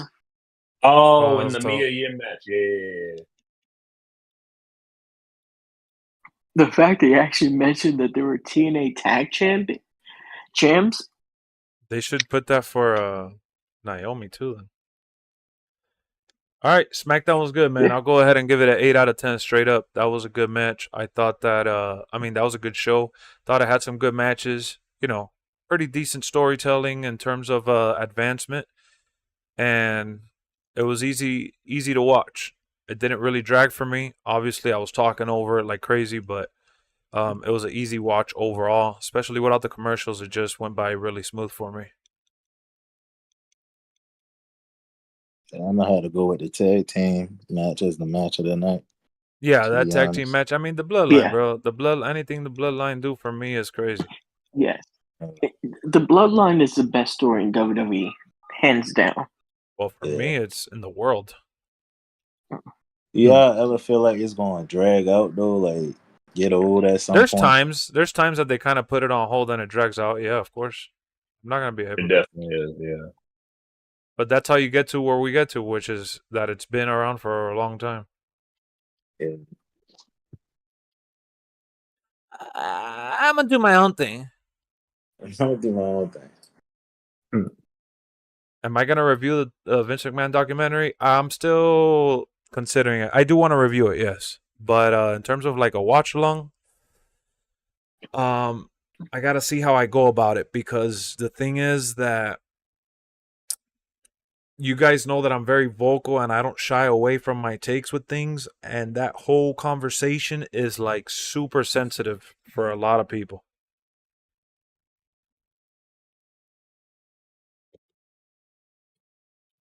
Yeah, it's gonna be several episodes, Ace.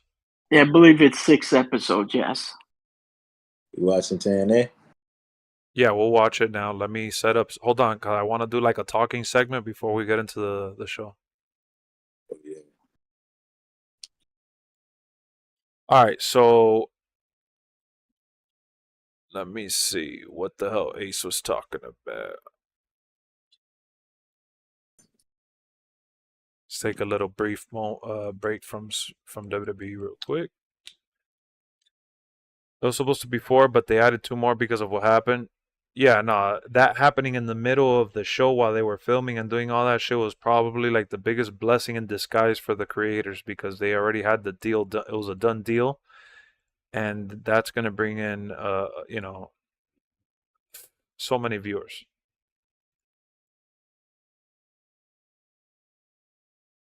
I don't know if you know him, Lex, but you showed up in a Kenny Bomb video. He was going over Twitter reactions for the DLC.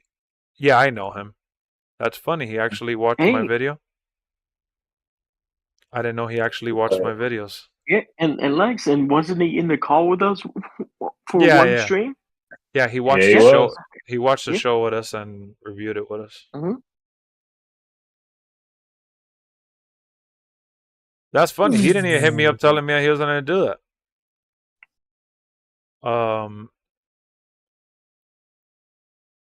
Let me see. I don't think he watched the video. He probably seen you in the comments on Twitter or something. USA said I'm gonna do my own thing. If I was Fox, I would tell him not to promote. Too much money. When's the last time the cage match happened on regular TV? Damn, that's a good question. I don't. Oh, the one that was remember the feud with like it was supposed to be with like Becky Lynch, I think. Because I know they did Becky it. Versus Bailey, Lita. I think on Raw. No, I think it was Lita. No. Was it Trish Stratus and Lita when they was doing that? No, they did Trish Stratus versus Becky was on That was that pay-per-view. That was that pay match. Yeah.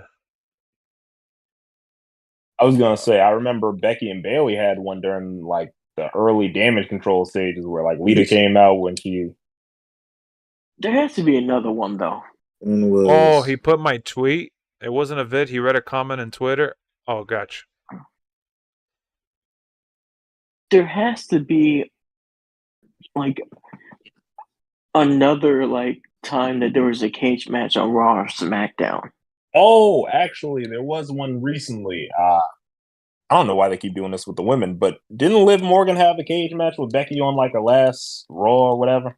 Oh, yeah, I think they did. What I think they cage? did. Oh, Dr. Oh yeah, Disrespect did his stream today. I years. forgot he was doing his stream. I was gonna watch it. I completely forgot. I was so busy. Look, man, if I was running AEW, that's a good question that Ace brought up. So, again, bro, they have. Let me just. For those that watch consecutive and consistently, you guys know how I feel about them, for the most part. I think they have such an amazing roster. There is so much talent, young and old, that could be doing so much better. In my opinion, based on my expectation, it doesn't mean that what they're doing is wrong. I am not a business owner, okay? I am nowhere near as successful as Tony Khan and his family, all right? So everything that you hear coming out of my mouth is literally talking from my point of view and with my minimal knowledge from the outside looking in. At the end of the day, I don't know the logistics of it. I don't know the details behind the scenes. And this is just a fun conversation. So I'm setting it up because I don't want you to put too much stock into what I'm saying. I've been saying this for years, though. AEW has a great roster. Their issue is not the roster. They don't need to sign everyone that's a free agent. They don't need to bring in more people. They don't have matchup or roster issues. The problem that they have is pretty simple from what I can see in terms of a product that is presented on a weekly basis. When you look at wrestling, yes, it's a sport. Yes, it's sports entertainment. Yes, it's a performance. Yes, it's a soap opera. Yes, yes, yes. Let's get past that point of the conversation. More important than all of that is that I'd focus on the viewers at home. Because we were talking about the TV deal, right? In order for that TV deal to be worth more than it was before, is that you're drawing more viewers, whether it's live or video on demand. You are driving a lot of people to watch your show on their network, which ultimately means that the network can charge more for advertisement, because that's what it's all about, isn't it? It's all about the money. It's all about the views. That's what it's always been about. So the fact that AEW hasn't grown in terms of consistency, they've grown in terms of shows, rosters, and personnel, but the numbers haven't really grown. They actually lost a pay-per-view provider because it wasn't fruitful for them. They have also taken probably this long to renegotiate their deal because they need to get these numbers right, because if they don't, it could be the end of them. So if they are failing to fill up big arenas, right? I get that from a production standpoint. It does look nice on TV to have the big sets. I get it. But it's also very disheartening to see an entire section, upper level, camera side, production side. It doesn't matter. But it's disheartening to see empty spots. And that has to be darkened and covered up and hidden. So just because I'm trying to compete visually on TV with how WWE presents their product, because that's essentially what they're doing. Let's just be honest about it. They want to be the next big thing, and they need to up their production value. I would try to build my business model how TNA presents their show and how WWE presents their show. Why? Because they've been doing it and doing it well for a while. Even if they've had their highs and lows, we've all had them. So what that means exactly is that I'd be booking smaller venues to start off with. I would save a ton of money. Right? I would also make sure that I'm not spending too much money on all the glitz and glamour, the LED boards, the LED this and that or the other, so it could look modern. That's so irrelevant in the overall grand scheme of things. Because you have a nice looking show, but if there's no substance to that show, you're not going to grow or get a lot of returning viewers. You're going to get a lot of unsatisfied customers. Now, what's not lucky, but what's good for AEW is that they have a lot of anti-WWE fans, and then they also have a lot of wrestling fans in general, right? It's a niche within a niche. And you gotta expand, which they have a little bit. They have a little bit in terms of presentation with stories. But that has to be the selling point, guys. You have to visualize your show as a running TV series. Right? Because when you watch, just to throw you off completely, let's see, MGM, are you still awake? Yes, sir. All right, MGM, I'm putting you on the spot. I'm randomly putting you on the spot. What's your favorite TV show that you've been watching lately, or that you've watched within a couple years, that you watch actively? Let's see, favorite TV show I watch, or a show that you really like, that you enjoyed, or that you've enjoyed. Right. I guess let's go with The Boys. Why not? The Boys, perfect. What brings you back every season or every week when they've aired every week? Definitely the character development. Right? And the setting, the overall arc of the story and where they are headed. It's not just the action sequences, right? I mean, do you just like seeing the main character fly like Superman and kill people? Is that what you love about it? Like it's a lot deeper than that. Plus, you get to see like a lot of the different characters go from like one point of their lives to the other. Like A-Train specifically goes from like this dude you're supposed to like hate with all of your like guts to like being this dude that seemed redeemable. Like there's just a lot of stories in it, and the environment helps kind of put you in. And in the mood and the spotlight for what they're trying to go for. Exactly. Right. So, all right. So I see what you guys are saying. I know you're saying it as a joke, Super Saiyan. And WJ said, so Super Saiyan said, that's so Raven, and then we got Ash versus Evil. Ultimately, you look at those shows, and what Dragon draws Ball Z. Yeah, you can mention Dragon Ball Z, fine, anime. Another show that had good character development, I thought, Gotham.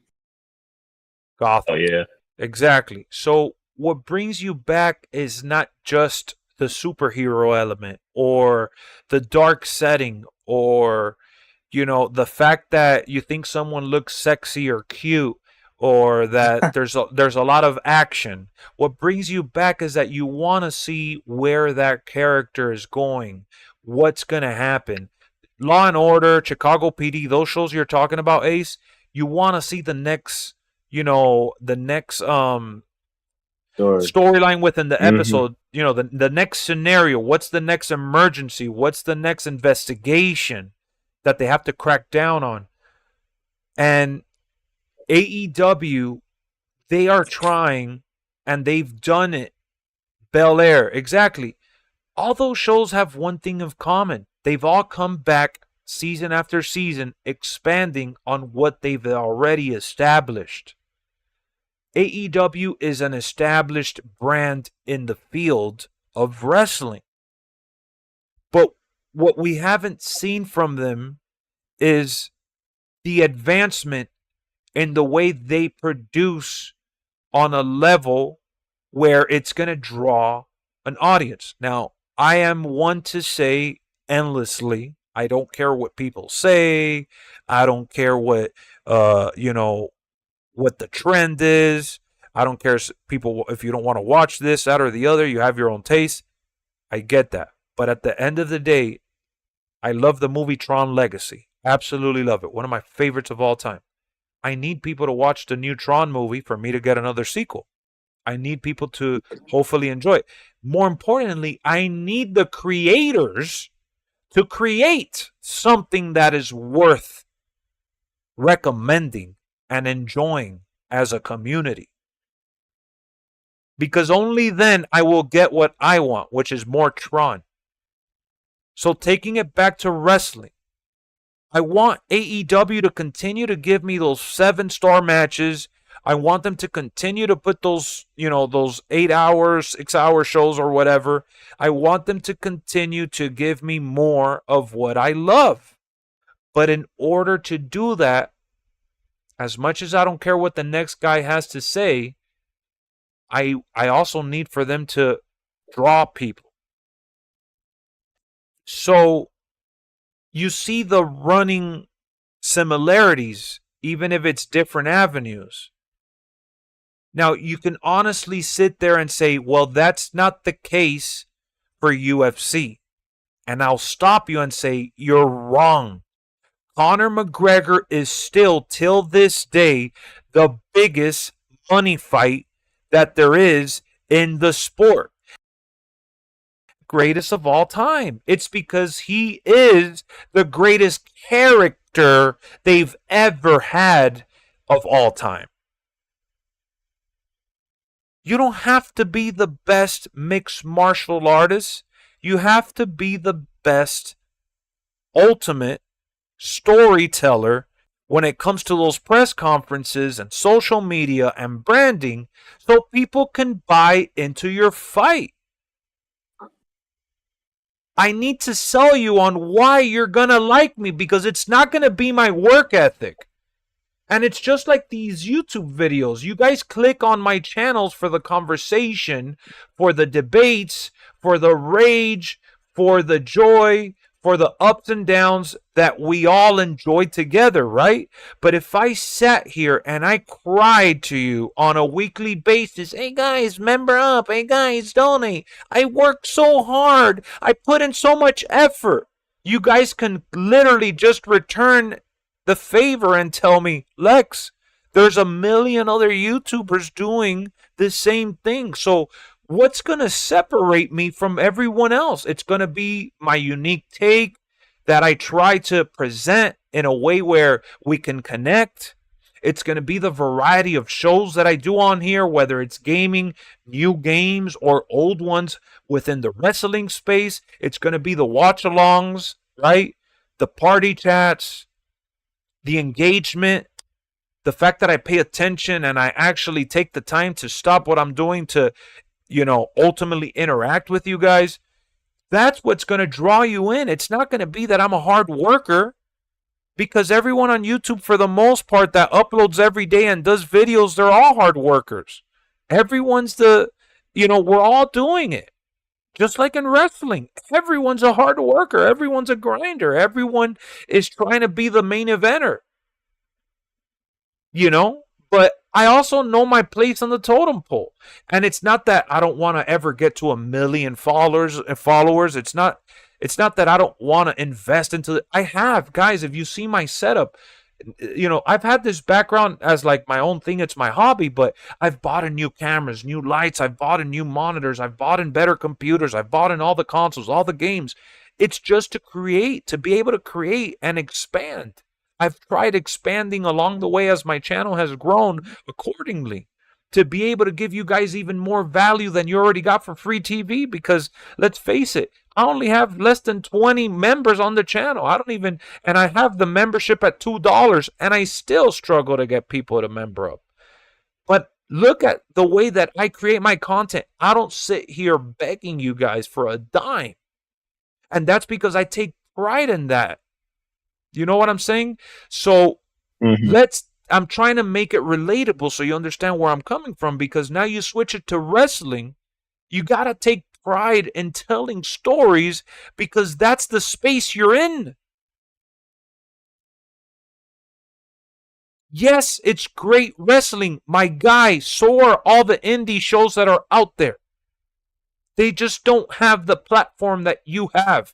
And that platform, I'm sorry to tell you, requires for you to use the roster that you have in a way where you can't just put together matches just to put together matches. To take it a step further, I had a conversation with my boy Brian off stream recently, and he was talking about how he was connecting with one of his friends that had another friend that talked about AEW, and they said their reason for not wanting to watch the product is that they just put together random matches that never mean nothing or amount to anything, and that it's just watching wrestling to watch wrestling. Doesn't that sound a lot like what I've been saying for the past couple of years on here? Every time we talk about it. And you start to realize that, one, you're not the only one thinking that.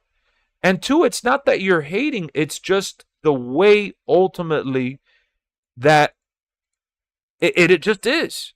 There needs to be a hook. And didn't you say like former WWE stars / AEW stars like Mark Henry? Yeah. Oh, yeah. Exactly. Kevin Nash have also the same thing. The people in the business. The people in the business, love them or hate them, they know more about the business than we do. So if you have everyone in unison, right? The common ground has been, you have to make the show make sense. Dude, imagine you're doing a glorified indie show on a weekly basis for the home crowd that's there, right? Guess what? Yeah, so pretty much a house show on TV. A house show on TV for half of the crowd that fits in the arena. So who are you doing the show for? Oh, I'm doing the show for real wrestling fans that really love pro wrestling. What? But you're not getting that many viewers on TV, and you're not getting that many viewers at the live shows. So what are we doing? That's why they have shifted their production. And that's why I've been giving them credit more as of late. Because the Young Bucks have taken that persona of the CEOs and all that. That's why Jack Perry, even though I love CM Punk, I don't get between their rift. I enjoy what Jack Perry has done, and I'm a CM Punk mark. You could call me a CM Punk writer. I still like Jack Perry. Why? Because I just enjoy characters, and I enjoy being entertained in the avenue that I'm tuning into. So if it's sports, I want to watch good competition. If it's combat sports, I want to watch a good fight with a, I want to root for someone that I care about. You want to be bloody? I don't really care for the fights in the UFC to be bloody. I like technical fights as well, even though sometimes I've called them out for being a little boring. But I like just literally a mix. Not every match has to be a knockout. But when I watch these shows, I'm like, man, if I controlled any kind of weight within this company or space, I would definitely, mix and match and present characters that are different. I would hire, let me put an example, someone like John Morrison. I'd sit down with John Morrison and say, hey, bro, you were John Morrison and Johnny Nitro and Johnny Mundo and all this. Let's call you, by a name that you're actually proud of. Let's not Like, I don't want to just put together and call you Johnny Elite. I want to give you something like substantial with depth. Let's also create a new ring gear for you, a new look, a look that fans can seriously get behind, something that appeals to you as a performer, but can also appeal to an audience. Let's give you some TV time little by little and start with promos backstage and arriving to the arena. And let's start booking you in number one contender matches. And let's start, and you start slowly building a new John Morrison. I don't know what his real name is, so I'll just call him John Morrison. So John Morrison ends up going to AEW. And he plays the same guy. And I'm not telling you to reinvent the wheel. I'm telling you to utilize. John Morrison is so skilled and so good. He lacks in the promo department a little bit. It just doesn't really click that much. Not everybody has to be Bray Wyatt on the mic. We all know that Bray was one of one. And not every match has to be 30 plus minutes. Exactly, Kev. John Hennigan. He spiked himself on the head. Like, it looked rough. Like in ROH, I was watching the match. He spiked himself. John Morrison? Yeah, he landed right on his head. It was terrible. He doesn't know what to do without The Miz. That's not true, though. You got to realize that the storyline and the creation behind The Miz and Morrison was up to the writers in WWE. You're right. A lot of wrestlers don't know what to do, period, because they rely on the producers to help them produce what they're performing. How about the first time Miz and Morrison split up? Morrison did just fine. Oh, in WWE? Oh, for sure. For sure. Yeah. Mm-hmm. So that's just one example. That's just one example of many. At the end of the day, I would just try my best to keep the roster as deep as I possibly can, but without compromising the fact that I'd be having people sitting at catering or sitting at home. Now, you do need a reserve bench. Every sport has them. Right? When you play basketball, you have a 15-man roster despite you only really using 9 to 11 players on an average. But you need to have 15 players riding the bench. So in case someone gets hurt, in case you need someone's skill set, you bring them in. So there's definitely room for people to be that reserve bench player. From time to time. That's how you give them their breaks as well, especially in wrestling because they work so much and it's so taxing on their bodies. You want to give them breaks, so you got to bring in some reserves. So it's good to mix and match, and especially the way that they have ROH, that's beautiful. But, they just need to just focus. And when you said about, do you think they should set the stage like TNA?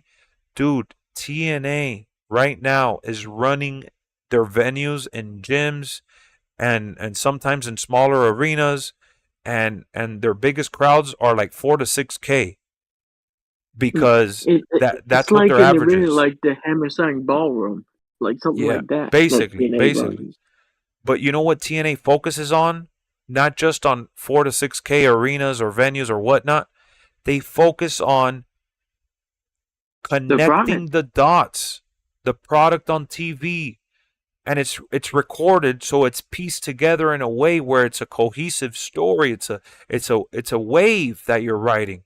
You start to show immediately. They're giving you a recap, holding your hand for. Oh, but you want AEW to hold your hand? Like people say that online, and Ace you've said this before on here. That's not a bad thing. Not everybody watches 100 for 100 episodes. Not everybody watches every single minute. Things are forgotten throughout the week. Everyone's busy. Everybody has things to do. I don't eat, sleep, and shit wrestling. So, yes, I would like for them to hold my hand and do a very well-edited video at the start of the show or at some point in the show and do the last week on Dynamite, you saw this guy. Oh, what happened and this and that or whatever, and use slow motions and promos and remember this and take that.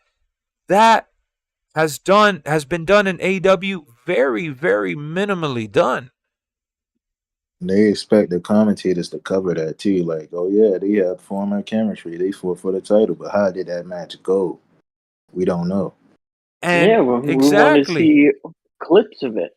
And dude, I could listen and watch a match, and obviously you're gonna digest what they're saying and what you're watching, but that's not always the way it should be. And AEW relies on that way too much. Like, way too much. We need visual. Yeah.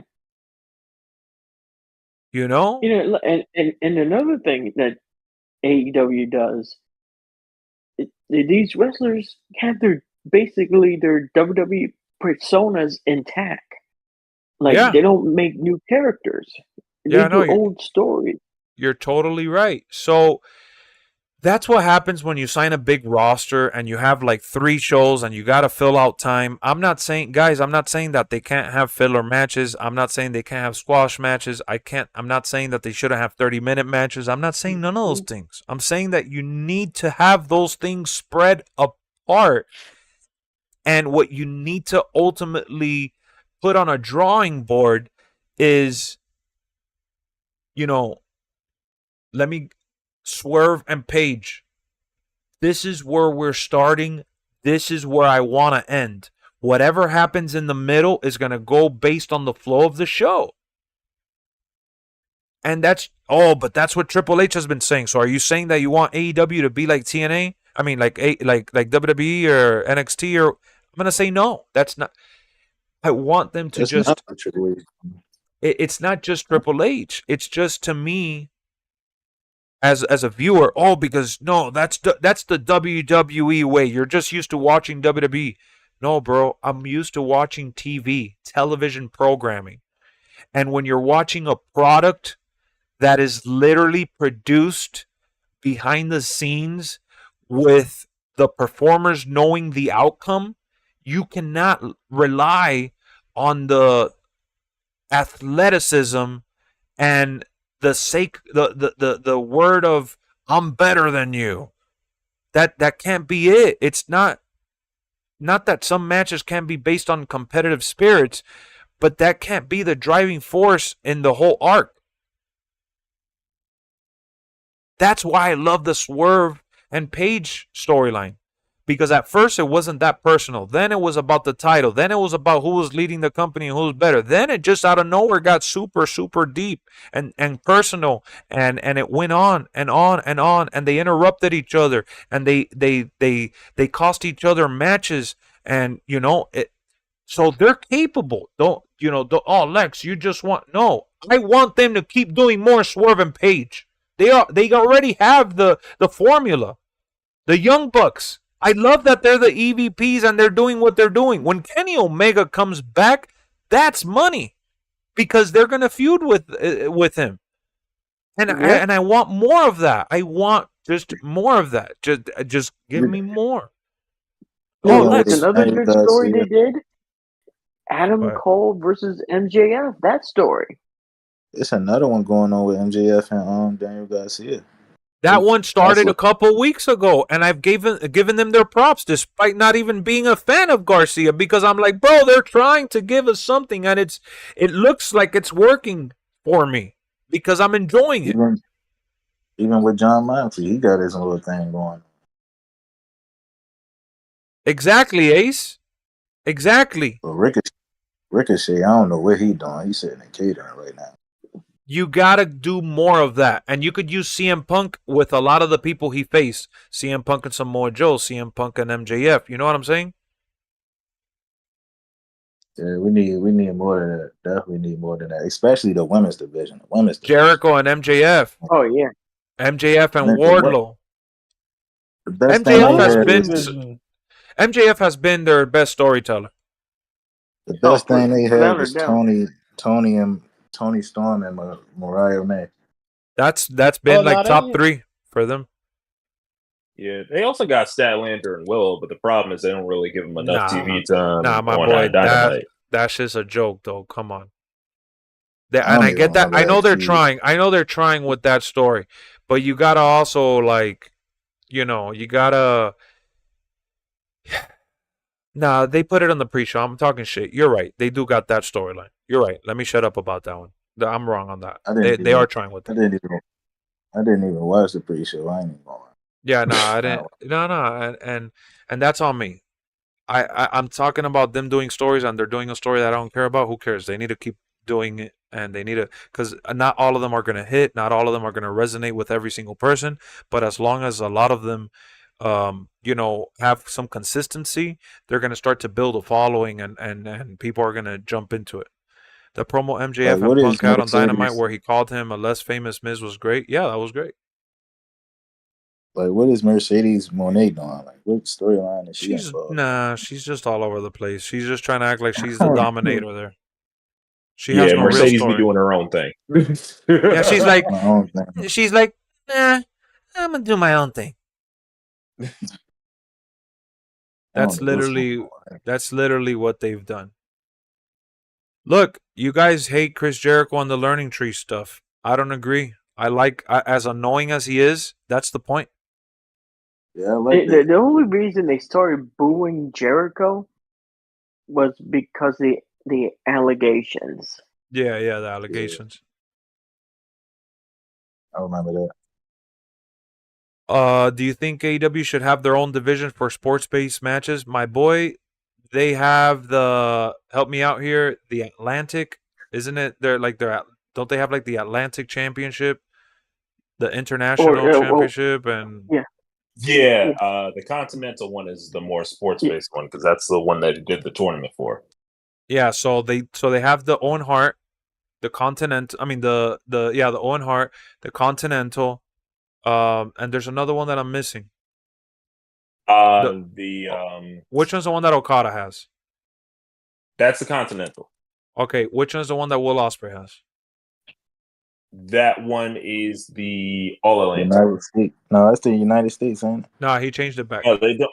He changed it back to the All Atlantic. International. Oh, yeah. All right, so they got so they have like international, continental, whatever. Point is, they already have those things, and then they also have the TNT Championship. Bro, they have 3 mid-card titles and 1 main title. Then they got the trios and the tags. TBS title. And then the women have the TBS and the Women's Championship. They have a lot of titles, and they have a lot of sports-based matches. And that's not counting the Ring of Honor ones. Trios, the Ring of Honor, the television, and then they have all the Ring of Honor ones, which also show up on TV, and it's very convoluted. Mm-hmm. So you have to spread it out. You have to spread it out. The one Will has is like the X Division title, and there's nothing wrong with that. That's phenomenal. I don't even mind that they have 3 mid-card titles. My issue with those 3 mid-card titles is that they're all like, Doug, did I just not struggle to like tell you the difference between them outside of like I know that the different wrestler has them, like 14 different titles. Like I don't, but but hold on. They're all the same though. Like all like the Okada, the Ospreay, and then which one is the other one? There's one. Oh, the TNT. The TNT. Yeah, TNT. Yeah. They're all the same. What about the FT? The FTW. Oh, then the FTW. That's a made up one that I think they're gonna retire. I'm not sure. I thought it was. Wait, what? He said it wasn't a made-up title, so I don't know what's going on. Yeah, exactly. It's not a real title. He gonna say that. Yeah, it's a made-up title. Yeah, he said it wasn't though. Yeah, but that's in kayfabe. Yeah, it's a made-up title. It's not prestige. He said it's not made up. It really got prestige to it, and it's an actual title. It should be considered like. All right, so that's 4 titles. All right, exactly. So even more to my point, there's 4 titles that they're just all very generic and have no real identity, except for the FTW and the TNT. And the reason why those have more of an identity is because they're using things that have already been used in the past. So you gotta create avenues for those titles to be more prestigious and more successful. Not just that this person's defending the title, so it's a dream match, so it's a contender match, and you need to make it feel special. Darby Allin made it feel special. Cody Rhodes made it feel special. Brody Lee made it feel special. MJF made it feel special. You gotta try to make it feel special. Will Ospreay, still very early in his run, but he's been able to make it special so far. Miro made it special for a very short period, just wasn't long lasting. And that's what differentiates you. Wardlow had it, and it might as well have been a fart in the wind. What about Orange Cassidy? Orange Cassidy made it. Yes, he made the Atlantic. See, that I remember.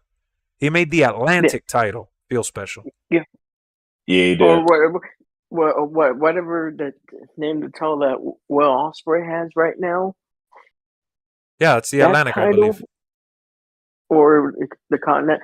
Anyway, Continental, you're right. Yeah. Oh, because they changed it. You're right. You're right. Yeah. Yeah. They changed the name. Yes.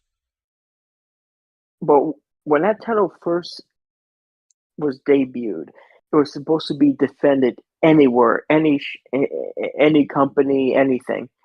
Mm-hmm. They stopped that, and now the one that Okada has is the one that could be defended anywhere, any company. You know what's so crazy about that? The one that Okada has was the one that Eddie Kingston had. That was a brand new made-up title that they did because it was supposed to be called the Triple Crown Champion. Oh yeah, that's what he had a tournament for. It was the one. It was the AEW, the New Japan, and I think like AAA. The Ring of Honor. Oh, Ring of Honor. Damn, where the hell is? And now all the titles are separated. Yeah, no, those titles. That's it. They're all separate. Yep. Where the hell is Eddie Kingston? Where the hell he been at? He's hurt. He's injured. Yeah. Damn. Man, Eddie Kingston, he was a cool dude, man. No, I like Eddie Kingston. Yeah, I think it was a leg injury. Mm-hmm. Who am I most excited for in DLC 4? Jake Cargill.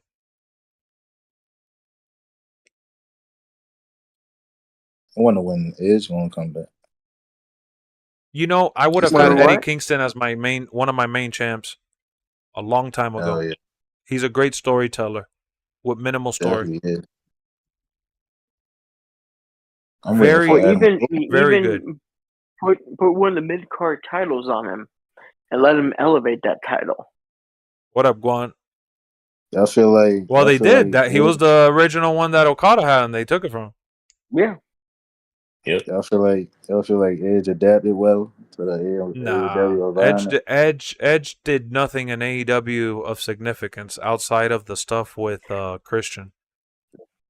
Yeah, which was the coolest part. The only thing I remember those two for right now is them telling each other to go fuck yourself. Yeah. I remember that table box. That table box that he did against. Who was it? Oh, it was the kid. Nick Wayne. I still stand by what I said. Oh, also, you have too many people that look the same. Daniel Garcia, Nick Wayne, what's that other dude, that high flyer dude that they tried, that one that broke his leg? Yes. Dante Martin. Yeah. Dante Martin. Bro, the list goes on. They have at least 5 to 10 people that are... Oh, yeah, Sammy Guevara. They have like 5 to 10 people. Like, Sammy Guevara was in his own lane, and then they started like doing like all these other guys that I just mentioned, and they're all like a mixed bag. Yeah, Wheeler Yuta. They are all like one and the same. They have too much of the same stuff. And guess what? They also have too many people that think they're John Moxley, which John Moxley thinks he's Stone Cold Steve Austin. Too many people sticking out the middle finger. Too many people saying fuck you. Too many people calling the other wrestler bitch. It's too much of the same old. It gets worn out. Yeah. All the wrestlers from overseas calling people bitches. That's great. They have a lot of smaller guys. Yeah, bro. But see, you missed the point of what I said, though. See, I didn't call them just smaller guys. I'm actually referring to them based on their characters and their presentation. They are all the same. All the people that I mentioned, they are all the same. Notice how I didn't mention Darby Allin there, because he's not the same. And what made Jack Perry unique was that he was Jungle Boy with his group. And now he's like a little rebel, so he's kind of cool. But everyone else, all the same. They have a lot of the same people. They need to, dude, again, everyone's a grinder. Everyone is good. I get all that. You got to separate yourself from the pack. That's why MJF is the best storyteller they have there. And he's not even the greatest performer they have. I don't even know what happened to Powerhouse Hobbs. I forgot all about him. He got injured. Damn, he injured too? Perry and Darby have that aura. They don't need to beef up. No, bro. A lot of these guys don't need to beef up. They need to go wrestle elsewhere. AEW doesn't need to be putting all these people. Like, there's already Sammy Guevara. Why do we have Wheeler Yuta? And why do we have Daniel Garcia? Dante Martin? They're all the same. Yeah. And now we just added Ricochet. He not even on TV no more. It's just more of the same. Only been a week. Like, you know what I'm saying? You already have like the best of the best within that class. You already have Pac. You already have Will Ospreay. Right. Now you got Ricochet. You got Darby Allin. You got Jack Perry. You got Sammy Guevara. That's it. It would have been dope if you had all them. Would have been dope if you had all them in the game. Would have been dope. Would have been dope. You don't need all the extra, and I don't have a problem with Daniel Garcia like that, but I'm just saying you don't need to have this, what about using Brian Cage? What about using Powerhouse Hobbs? What about using Wardlow? Yeah. What about using Vance Archer? What about using Lance Archer, yeah. Lance Archer. What about using Miro? What about using Claudio? I mean, Claudio should be a top tier guy. I mean, and then you mix those guys up, and you got Okada, you got Pac, you got, you know what I'm saying? Ricky Starks. You have a fantastic. Yeah, Ricky Starks Ricky Starks separated himself from the Pac, and even he got cut. Jay Lethal, like Malachi Black. Dog, I'm sorry. Ricky Starks is better than Daniel Garcia, Dante Martin, and all the guys that I mentioned. Without a doubt. Yep. And you failed him. He's going to WWE. He's going to make himself an even bigger star. If they don't make Big Cass a big star, man, I'm going to be really annoyed, because this payoff with the big tree is going to be that he's going to turn on Jericho, just like every other big man does, when he takes enough of the bullshit. It's going to be like the Luchasaurus. Yeah, that's one that they've been overcooking for a hot minute. Yeah. That's a long-term storytelling right there. Yeah, that is long-term storytelling. They've teased it at least a handful of times already. Hell yeah, they definitely they teased it, and then they didn't do it, and then they started teasing it again. And they teased it. Yeah, man. I'm going to tell you that Jay Lethal, I feel he's even gotten big, man. I saw his pre-show match at All In, and it broke my heart. I used to love Jay. Man, you're making me want to turn on TNA Impact, because I actually got TNA Impact today. Spoiler alert, I'm uploading the unboxing on Sunday. We're doing a retro rewind this week. But Jay Lethal was one of my favorites in TNA. And I know that he copied gimmicks and stuff like that, but he was very charismatic, and he still is great. Yeah, he definitely is. That was one of my favorites. I even like I like the stable he's in right now, bro. He's with Sanjay Dutt and the big dude. Jeff Jarrett? Jeff Jarrett, yeah. Oh, well, he's with Jeff Jarrett and the other dude too, the big guy, the 7-footer. Yes. Oh yeah. Forget his name, but yeah. Yeah, bro. He has a good stable. His stable is really good. Yep. Where's Jay White at? I ain't see him in a minute. Oh man, don't even get me started on Jay White, bro. Him and the Guns, I think, are pretty much on ROH. Yeah. Damn. Man, I would do wonders with Jay Lethal, and he is so good. I saw him really good in TNA, man. I saw a lot of him in TNA. He was so good. I feel like Brian Cage is good. Jay Lethal was also good in Ring of Honor. It's funny because Brian Cage. That's when I started watching him in Ring. Brian Cage is so desperate to be like an AEW guy, because he's bashed WWE and he's mentioned like wrestlers and like acted stupid, like trying to be like Team AEW. It's funny how he's like Team AEW. Like, I think he's just happy cashing it in at this point. Yeah. Because they don't even really use him like that. He's always been a big timer outside of AEW, and then he signed to AEW and they nerfed him. You know, That's the hell out of him. I don't know, man. Like,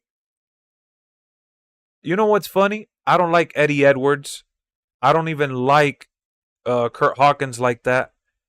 But the fact that they are with Moose in TNA in that group called the System, as corny as the line is, they're like, "Oh yeah, we trust the system. We're all part of the system." I love it. Remind me of the what was that group called in NXT that Adam Cole had? Yeah, the Undisputed Era.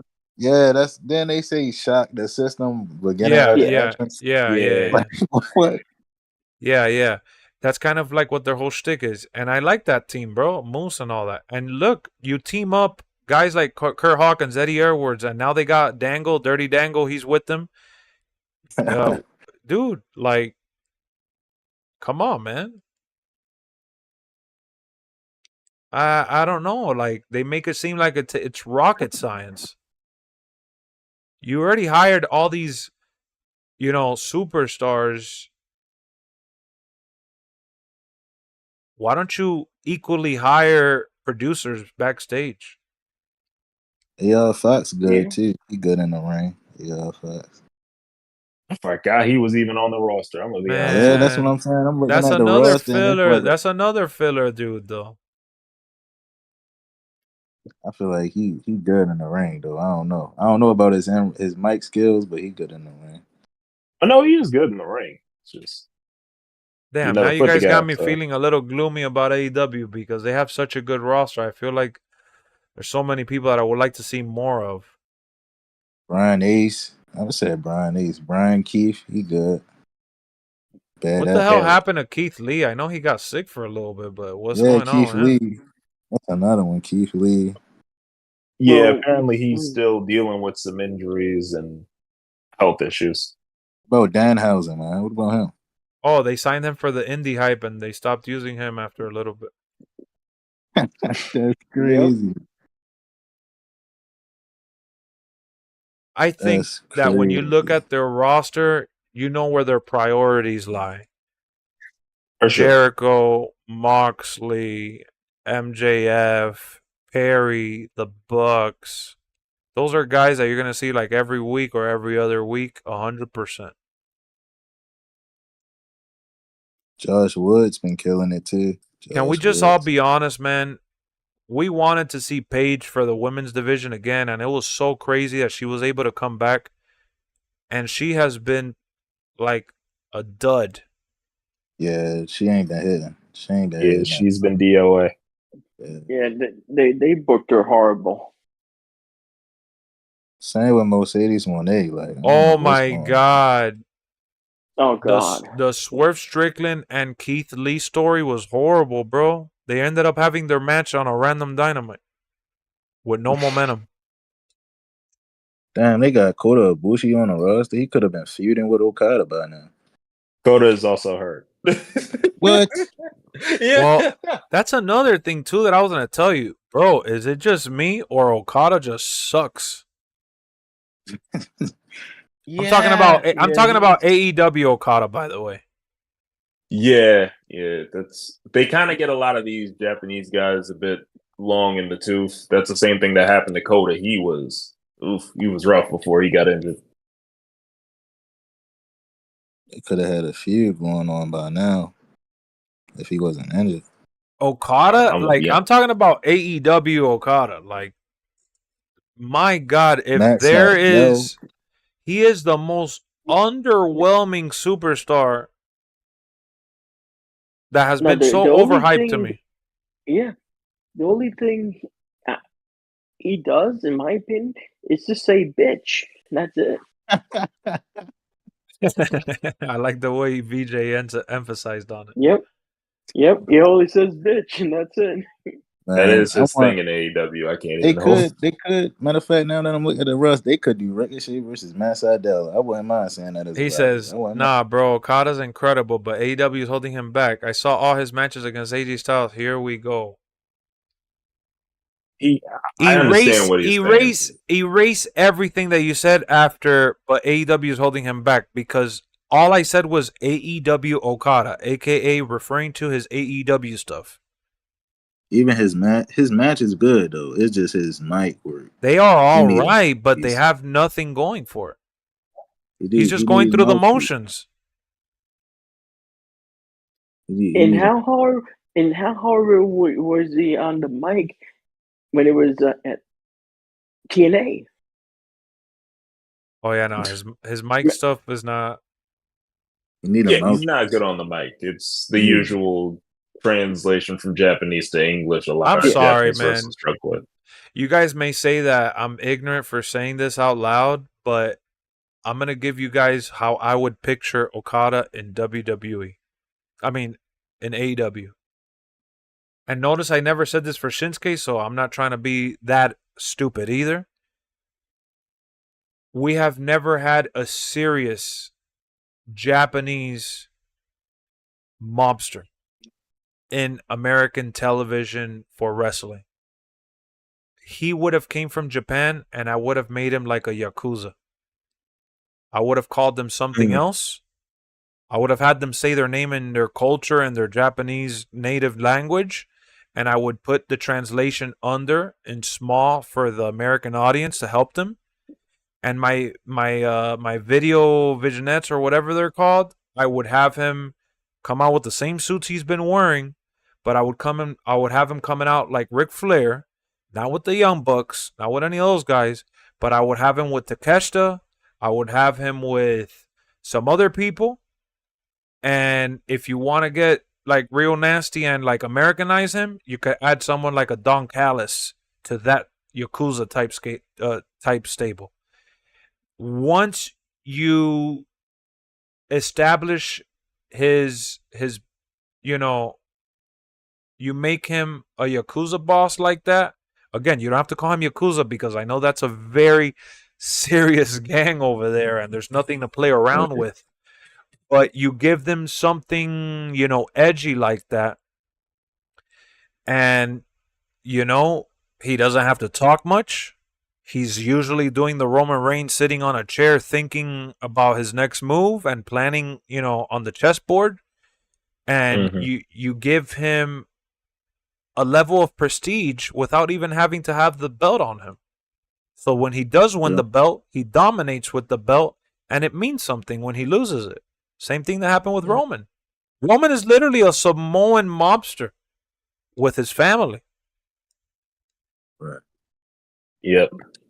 I mean, but I feel like you could have him not say nothing either though. Like they call him out No, for that's what I promo. know, but that's what, bro. But what has Roman really said outside of acknowledge me and saying that he's just out there and he's gonna tell? That's He tells because Paul those. Heyman. You He gotta give him a tells. Paul Heyman then. But that's what 'cause I. Paul But I Well, already that did. I said Don Callis.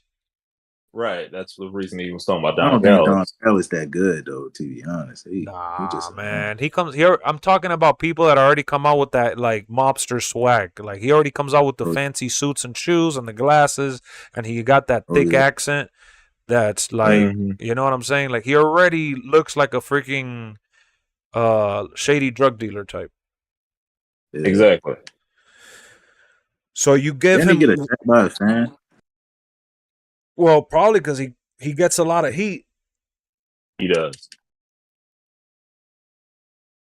Dude, the leader of the group could have been Kenny Omega. I don't know, man. I think, you want me to tell you what's going on with Okada? That man is enjoying them checks. There is nothing to complain about. He's wrestling less, he's doing less, and he's getting more. That guy is going to be filthy rich. He's going to go back to Japan and build himself his dream house. Oh yeah, he got the Okada bucks in the cut. Exactly. You know what I'm saying? You want to put MVP with Okada with the mobster stuff? That's fine. But I'm just saying, Yeah, that'd be good. That'd be you good. gotta make him care, and I think that he's losing it. Bro, Takeshita did the most heartbreaking interview. He said that the biggest difference for him here in America is that, you know, he's just going out there to like do his job type shit. He's just going through the motions, and that he feels depressed, that he's kind of lost that passion and love that he had when he was in Japan. They said that in English? No, I'm not sure. I doubt it. I thought it was English. I read it though. Yeah. When I finish learning Japanese, I'll lead his faction on the mic. What about when Hurt Syndicate comes in? I don't know, bro. That shit could go really, really bad or go really, really good. What Tron you was talking about? You was talking about Tron Legacy or the first one? Tron Legacy. Well, I like the first Tron too, but one of my favorites of all time is Tron Legacy Part 2. Oh yeah, by Disney. Yeah. You know, why did you ask me what would I do at AEW? Because I feel like the possibilities are so endless. And the video game, man, I played TNA Impact before coming on the stream. I gotta be honest with you, man. That shit makes the AEW game look like dog shit even more. Yeah, that shit. With a That far shit was less nice. budget, they made the game not only look better, but like the flow. Even though it was a little clunky at times, the wrestlers felt heavy and like it was It's fucking probably because you legit. just gotta get used to the controls and stuff like that. That's probably what it is. Yeah, to do a better cohesive match. Yeah. I keep telling you, That's when how they come in, they can repackage Ricochet as the leader of the group. Ricochet already gone, man. He's not even on TV no more. You Man, gotta say that. if Bobby Lashley left WWE, it's to be a big deal, man. He ain't gonna be no side piece. Absolutely. Kev said, if Bobby shows up with a team, I won't watch AEW Weekly Show again. I haven't seen the new Beetlejuice movie yet, Donnell. I'm probably gonna go like in a week or something like that. I do want to watch it. I don't know, man. Endless possibilities. Let's load up some TNA so we can keep talking shit and add more fuel to the conversation. It's the bootleg. If you guys are down, I'm gonna pull it up in the cut. Let's see. Ricochet's gonna get lost in AEW like most WWE talent they take in. Oh man, I hope that's not the case. Yo, wasn't the Emergence was last week, right? Yeah. Yeah. Yep. Oh, And okay. 13th is the other one. So I'm just missing this week's show then. Yeah. Okay. Yeah, I forgot that Bash in Berlin was last week. Yeah, I forgot to. All right, I got it. Paused at 000. Black screen. You ready? Yeah. All right, let me put on the other. Are you gonna watch it, VJ? I'll watch a little bit of it. Yeah. All right, let me know when you got it ready. I got it ready. All right, on go. 3, 2, 1, go. You see what I'm saying? Look, I just pressed play immediately. Video package. Look, let me show you guys. Yep. I got the TNA app running on my tablet. Look at this. Video package. I know it's blurry, but it's a movie. It tells you what happened to refresh people's memories. Dramatic sound effects, edited with the voiceover of the announcer screaming, adding drama, adding, emotions. And this is what wrestling television looks like. Mm-hmm. WWE doesn't do packages every single week. TNA does. To open up the show, I mean. And I like that. I like that a lot. I saw Carlito's entrance. Used to do it every week. I'm dropping the Carlito video in the morning. That's why I haven't really talked about it as much as all the other stuff we've been talking about tonight. Because I want to upload it, and that way you guys could check it out. Because if I talk about it on stream, you guys are not going to want to check out the video. Yeah, look, how about next week? NXT. The Rascals are getting a title Oh yeah, shot. yeah, NXT. Yeah, we got to be in the cut, man. We got to watch that. Mm-hmm. TNA always did a decent recap. Yeah, they did. No, and I do like the roster that TNA has right now. TNA got the Hardy Boys. They got Moose at the top of the card. Josh Alexander at the top of the card. Frankie Kazarian, Eric Young in the middle right there. Mm-hmm. Oh man. And Monday Night Raw looks really good this week. No, yeah, this whole week is gonna be crazy with wrestling. Remember, we got TNA on Thursday and then TNA on Friday too with Victory Road. Oh yeah. TNA's been cooking all year, guys. I've been watching it every single week, whether you see me watching it on stream or talking about it much. I've been watching it even when I've missed it. I've like this past week I watched like 6 or 7 episodes to catch up to the pay-per-view. And a few years back it looked like TNA was gonna die. They're bringing someone WWE release. I saw a video for her. That's dope. And they've been putting on some bangers, man. Dolph Ziggler, man. If you guys ever loved Dolph Ziggler, you guys got to watch TNA, man. You'll be so happy with what they've done with him in TNA. Mm-hmm. They've been slicing with Dolph Ziggler at the top. And his brother's there, too. And at least his title run was longer than his WWE. Well, but he also got injured, too, during his run. I'm a little sad that Mustafa Ali just kind of disappeared after the match with Dolph Ziggler. Yeah, I wonder what's going on with him because that was kind of weird. Yeah, he just lost a belt, had a match, and dipped. He said, "You want to team up with WWE? All right, bet. I'm gonna do my own thing." Nah, I'm gonna do my own thing. Well, don't forget that a lot of the TNA contracts are show by show. Which I said this last time we talked about this. I think that's phenomenal because they get to hire all these big names and they don't have to worry about paying them millions at a time. They could just pay them a fraction of it for as long as they could afford them. What Dolph Ziggler said, his TNA contract originally was for 10 dates. Yo, what's up with Kurt Hawkins? He's out here looking like he had a couple Twinkies before coming out. Oh, let's see what they say about his wife. Remember, she had the concussion. Oh, yeah. Does she have a neck brace on? Yeah, she got the neck brace on. Yeah, looks like it.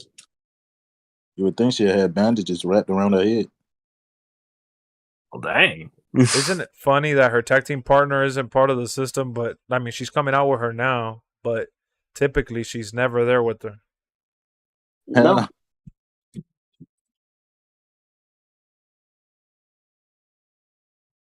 I don't know why that lady started dancing in the crowd like that. Look at Dirty Dango behind. Wow, Dirty Dango in the cut, man. Dirty Dango cook. What is Dirty Dango doing? Mr. 100 plus losing streak. Yeah, I could see Wesley beating Nash Carter and turning the X Division Championship into NXT X Division. No, they ain't gonna do that. No, NXT they can because that's still a TNA championship. Imagine I remember his name is not Dirty Dango anymore. It's JDC.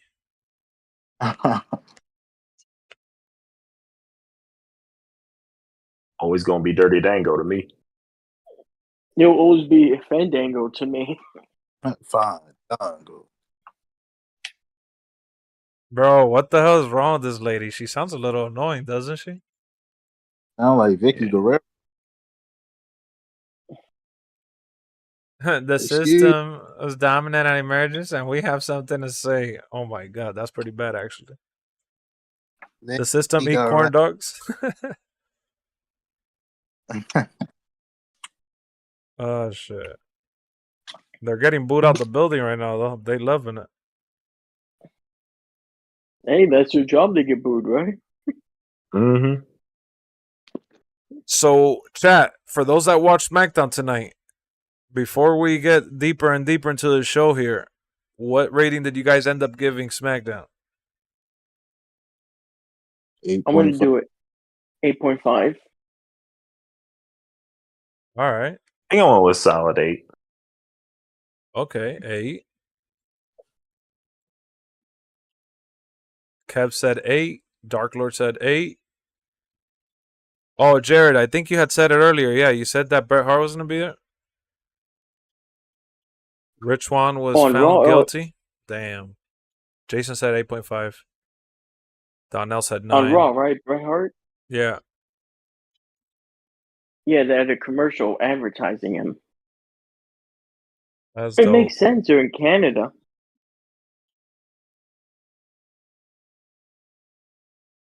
I called him Kurt Hawkins, but you're right. It is Brian Myers. Mm-hmm. You'll always be Kurt Hawkins to me, too. That's the truth.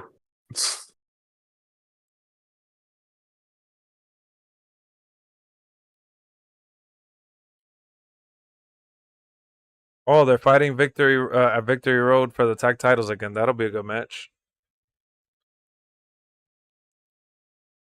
And Musa's getting his title match with Dolph Ziggler too. You know, we could see Moose win the title back. Yeah, we can. Would you guys want to see Moose as champ again? Wouldn't mind it. No, wouldn't mind it at all. He doesn't even say their name. He said, "Shut up, town." Oh my god, that's hilarious. He just flat out says, "Shut up, town." Damn, Kev said no. Kev, you've been a little mad today, huh? Too soon? I say 8.5. They're really setting it up for Theory and Waller to split. It's getting interesting. About damn time. Yeah, right. You know, could they do the split on the first episode on USA? That'll be cool. I want to see.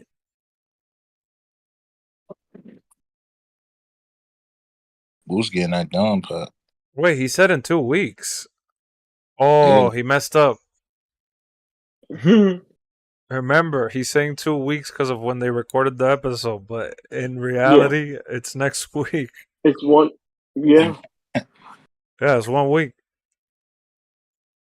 I got Victory Road. I got bad news for you. But Alexa, that's one of TNA's rare screw ups. Yeah, that they record back to back, so the wrestlers sometimes go out there and they can't drop dates because they'll mess it up. No. Mm-hmm. Yep. They just gotta mention next week, or they just gotta say the next Dynamite, or I'll see you next week, or the specific date, or at Victory Road. Yeah. Or on this date. NXT LCW, you think it's gonna be good, WJ? Super crazy. Oh, we got a super crazy fan here. That's super crazy in the cut. Yeah. Super crazy in the cut. I haven't heard that name in a while. Hell yeah, he coming out on a lawnmower. Pre-recorded wrestling I never liked. Yeah, I know. I don't really like pre-recorded wrestling, but I like that I don't follow anyone that talks about TNA. So I feel like I'm watching it live every time because no one spoils it for me. Lex, how good was NXT a couple weeks ago? And it was pre-taped. I didn't even know till you mentioned it. Yeah, right? Yeah. Jacob Fatu was crazy in that tag match. Jacob Fatu is a freaking beast, bro. Remember SmackDown always used to be taped? Oh, he said he might be out. He's trying to take out Dango. Oh, if Bobby Lashley shows up, that'll be dope. I'm interested on what they do with Julia. He about to beat him down? Well, not right now, but it's saying if he fails. Oh.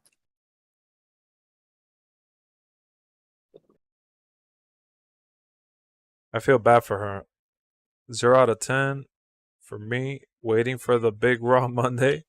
0 out of 10. He said SmackDown was a 0 out of 10. 0 out of 10 is great. Kind of said Roman don't need a title match because he always has somebody watching his back, and he don't care how long Roman had the title. Kevin was champ because Triple H and Jericho.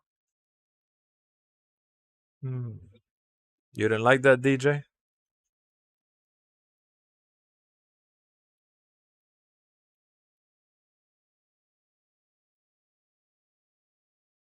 Oh, she can't wrestle right now, actually. She's not cleared.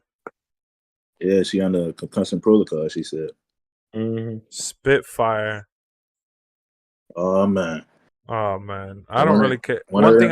I gotta admit, I skip all this shit. Yeah, one of them injured him, man. One of them injured him. Well, yeah, I don't think it was their fault though, man, because they went flying. It was the elbow, remember, that hit her like in the chin or something. Yep. Oh, they British? Sounds like it. Let me look up how old he is. Old. Go back to the dive bar. You crawled out. Should have called it the pub. Let's do some wrestling matches in the TNA ring, man. Let's load up WWE back in the cut. I'm on up. People started chanting Cody Deaner. What the hell? They must be bored in the crowd, huh?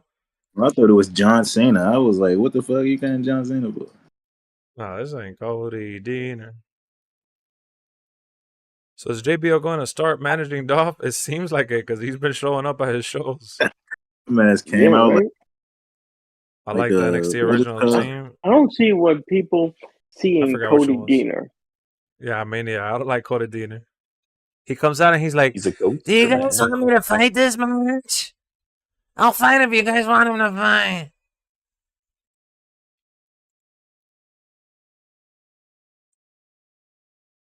I do like the system theme song, though. He came out like he was the Lime Ranger. That's what he came out with. Let me finish this My Faction match. Let me see if it lets me finish this My Faction match. I got to get one more to get them 40 tokens, and then I'll do some TNA. Yeah, you booted the game back up and we was in the middle of a My Faction match. No, I loaded back in.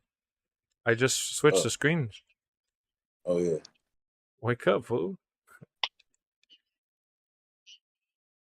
Eric Young in the cut. Eric Young in the cut. We're going to load up TNA. Lex, did you hear Triple H Big Raw Bombshell news for show? Jared, yeah. Bret Hart, right? What does Shawn Michaels feel about it? I mean, they cool now, I think. Yeah. Cool. They made up. Wonder how Goldberg feel about it. Goldberg did an interview and he said that he's like really sad, like that. He didn't say sad like that, obviously. Goldberg will never express himself like that, but he just says that it's unfortunate that he lives so bitter or whatever, that he doesn't care, you know, because he knows the truth, and the truth is that he didn't do it intentionally, and that he, you know, that if he was such a veteran and shit, like he should have known like the way that the match was and shit, like that he didn't do it on purpose. It was all because of the missed move. Exactly. Yep. You know, look at D'Lo Brown and Dross. D'Lo Brown paralyzed Dross by mistake because of a missed up powerbomb. And Dross did not hold anything against D'Lo. They're showing the JBL promo with the cowboy music. It's the Long Ranger, man.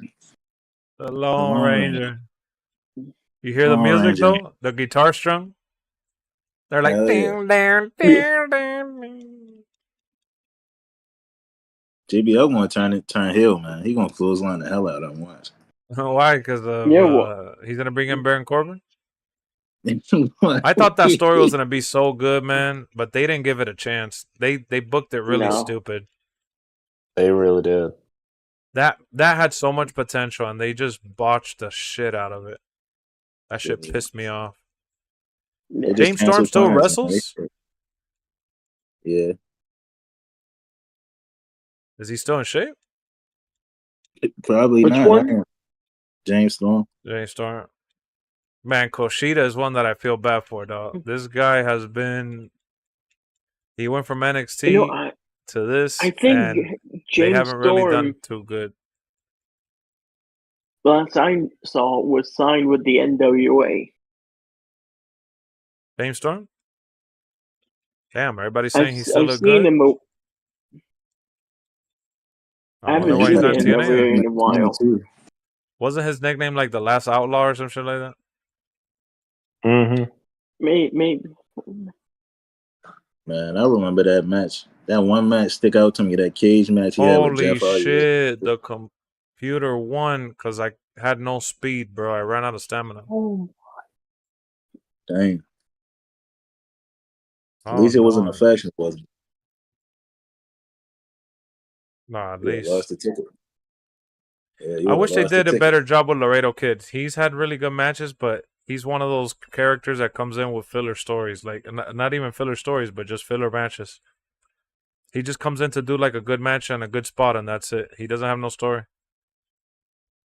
Like, what's that one kid named Al Yeah, Volcaro, Vikingo whatever his and name? Vikingo. Yeah, the Yeah, Viking. yeah, Al Volcano. Well, it's just you can call him the Viking. Yeah, Viking. That's his real name in English translated.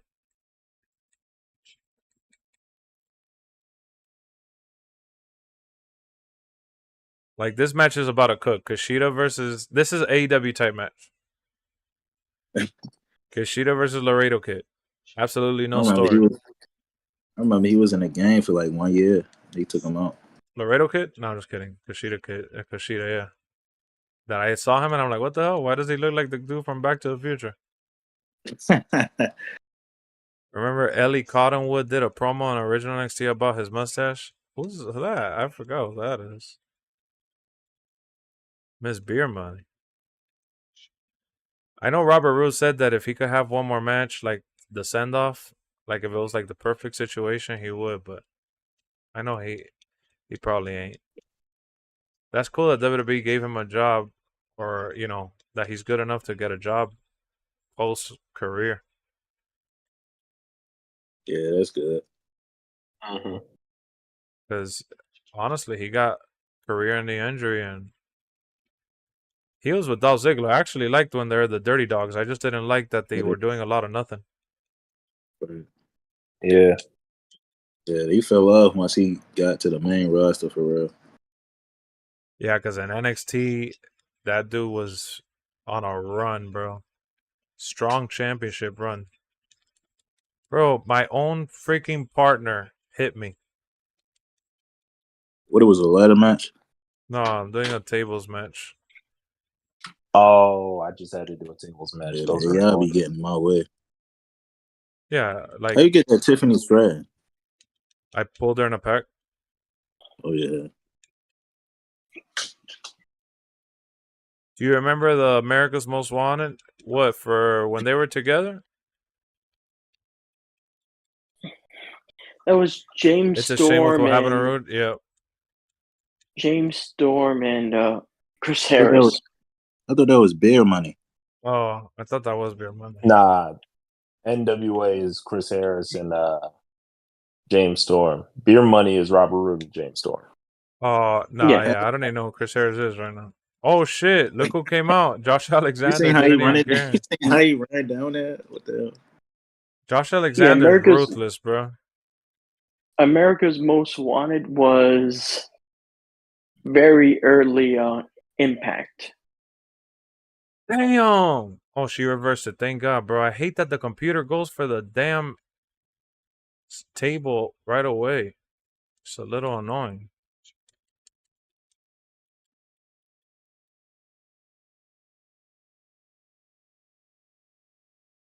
Oh my God, this shit is annoying. Look at the security. Ooh. The fact that you can't control the characters, you know what I mean? Yeah, no. No, the Like AI be selling for real. the Yeah. AI is super stupid.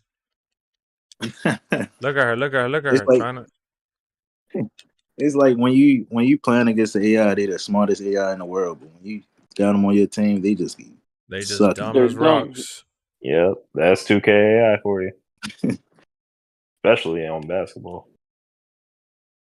Hell yeah, they be sitting in the corner not guarding the person.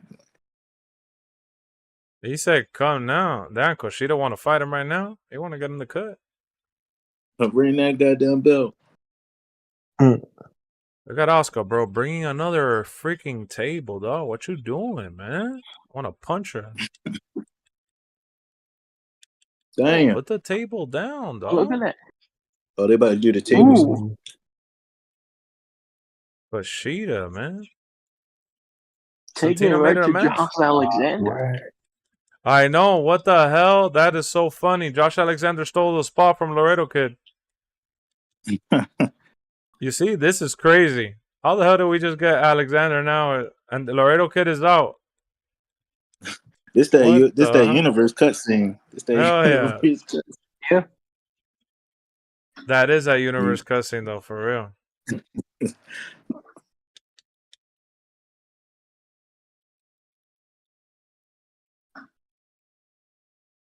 That's funny.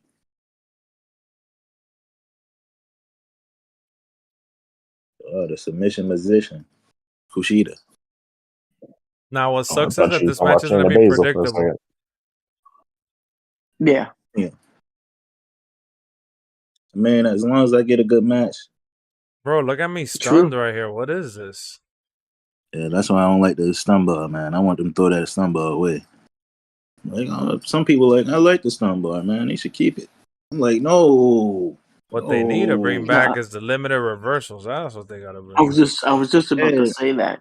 I was saying that too, and some people like, no, I like it being Infinity reversals like the older days. Like,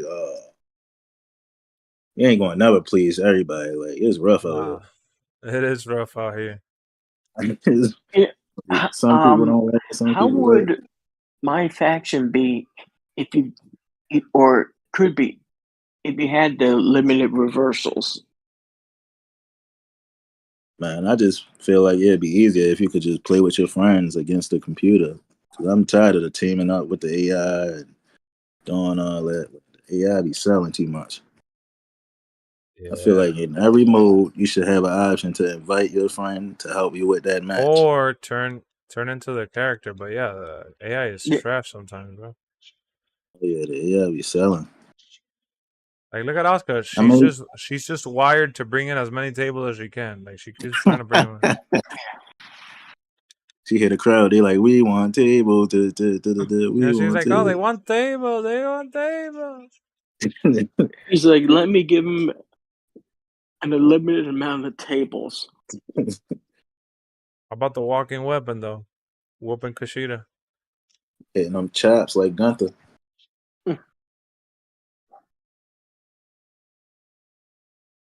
He tried no sell like it was AEW. He felt out this TNA.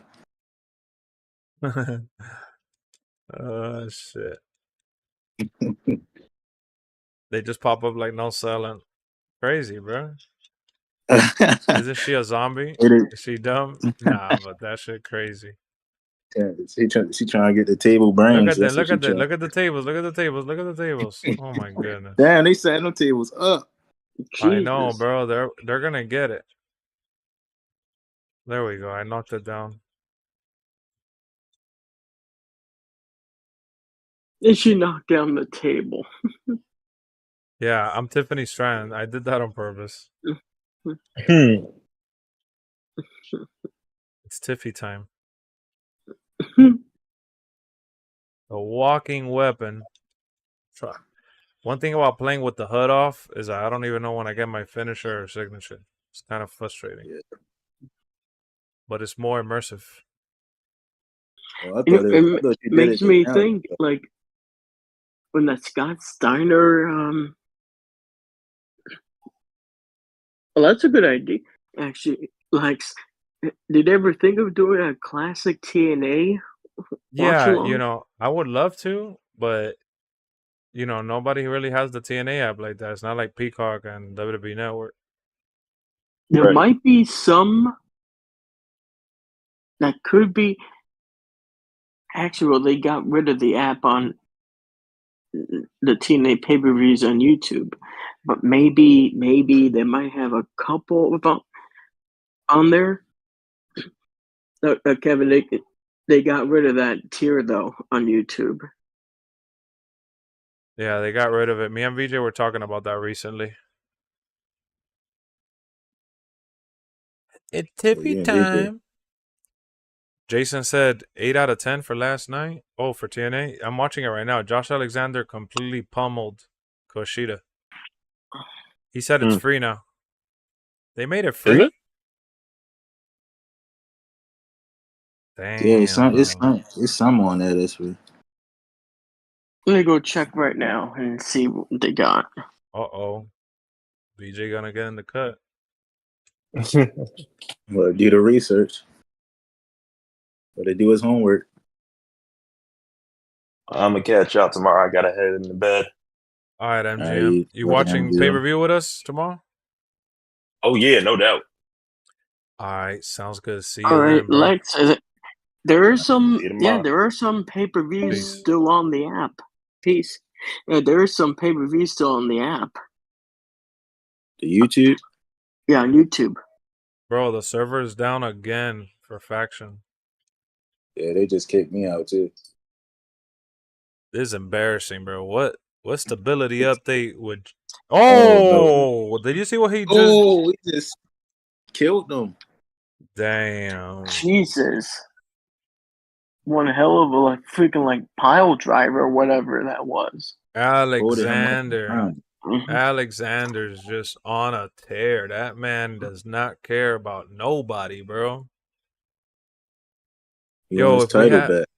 If we have, he does want his title back. If we have anybody that hasn't subscribed to the channel and you love wrestling, consider subscribing. Oh, not the LWF banner. That's the old banner. Consider subscribing to the channel for some more wrestling. AEW, WWE, TNA. We do watch-alongs, reviews, discussions, and, of course, the video games. Can't wait to do that retro TNA stream later this week. The destability. Hell yeah. Damn, Kushida looking like he's about to vomit. Look at Joe Hendry. Look at Joe Hendry. He said, oh, he did a C4. That's the name of the energy drink. Did you hear the referee? Do you know where you're at?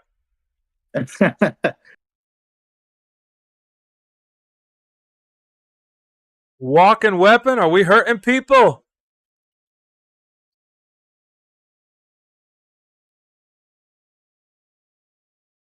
Yeah, you want to low blow me at Slammiversary? He says, you heard him, right?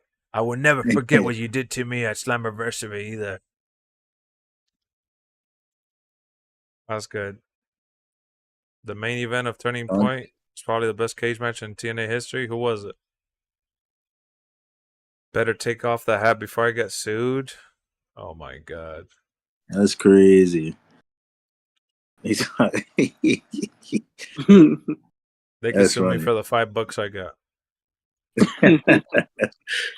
They can sue me for paying like what for $20 for that. Exactly.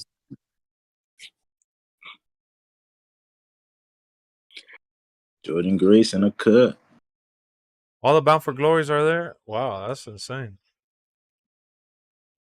I spent so much money only to get Bash in Berlin, Cody, and Liv. Oh no, you crazy, bro. And I want a TNA game. That's what I want.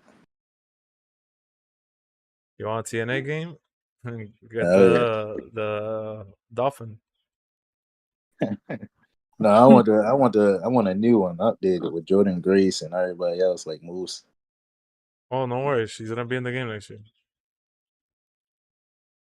Yeah, she probably will be. I hope so. I think she should supposedly motion capture stuff or something. Oh shit! Look who's in TNA. Ariana Grace, Santino's Ariana daughter. Grace. That's crazy. She in a cut. Right? Isn't she like NXT? I wonder if her dad's gonna come out. That'll be so dope. Oh yeah, that's right.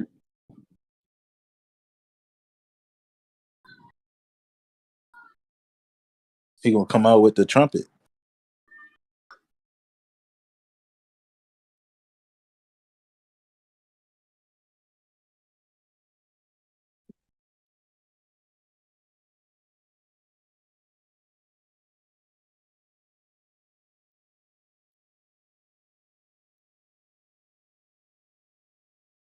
Oh shit! They made her the liaison between TNA and NXT. What that mean? Basically, what Santino does.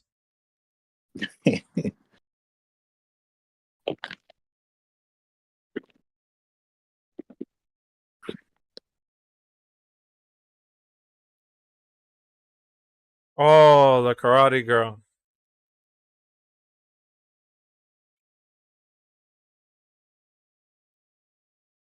Look, didn't I tell you that Carmen Petrovich was gonna end up in TNA? I think so. Mm-hmm.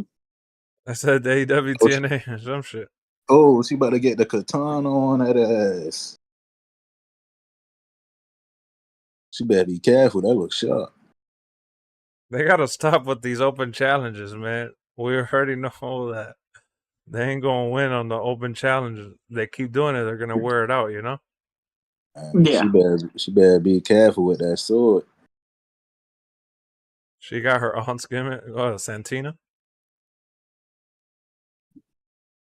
You remember Christopher Daniels when he used to be the Fallen Angel? Hell yeah. That's my guy.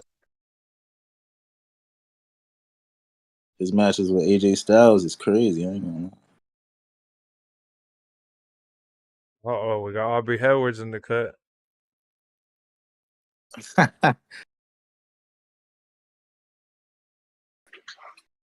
She about to do the footstep over. You remember that shit?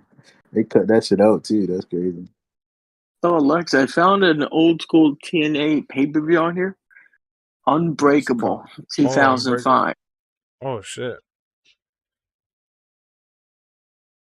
In this match, the main event, Ace would probably be enjoying it because that's like his type of matches. Go, go, go. It's funny, bro. Look at Dolph Ziggler that I got in the game.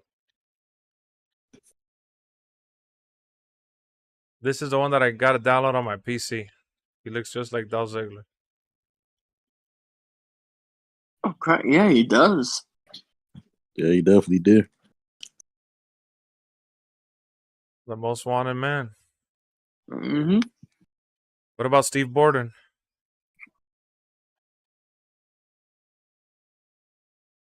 I still love that I made this TNA arena. I can't believe that it looks just like it. You made it from scratch? Yeah. Dang.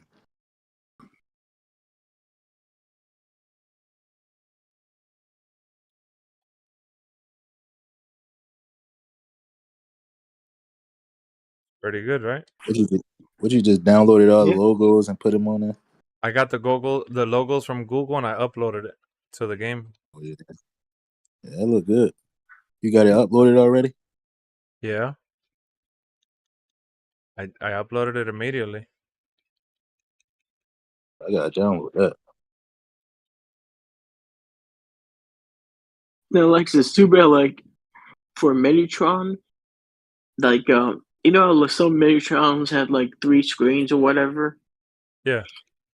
It sucks that like you can't put like the Metatron to be off, so that TNA banner or that whatever metal thing they have in the middle could actually look like it's there.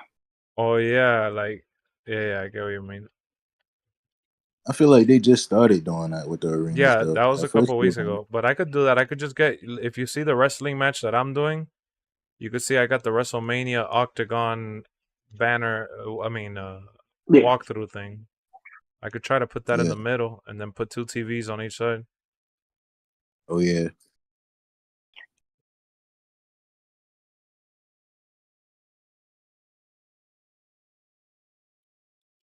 Dolph Ziggler and the Stinger having a barn burner. Right in the house now. Yeah. Look who's the senior official. Came over from WWE. Charles Robinson in the cut, man. Senior official. Senior official. Senior, literally. You know, we don't give the referees enough credit though, because they don't just like film. just referee matches. Like they're the ones who are also setting up the ring and shit. Yeah, they're like composers. They yep, run the and show, they're the ones the production. Yep. Yeah, they supposed to keep the goddamn pads on the turnbuckle, but they don't do that. He did not. Yeah, I like that the Hardys want to come back to WWE straight edge. It'll happen eventually.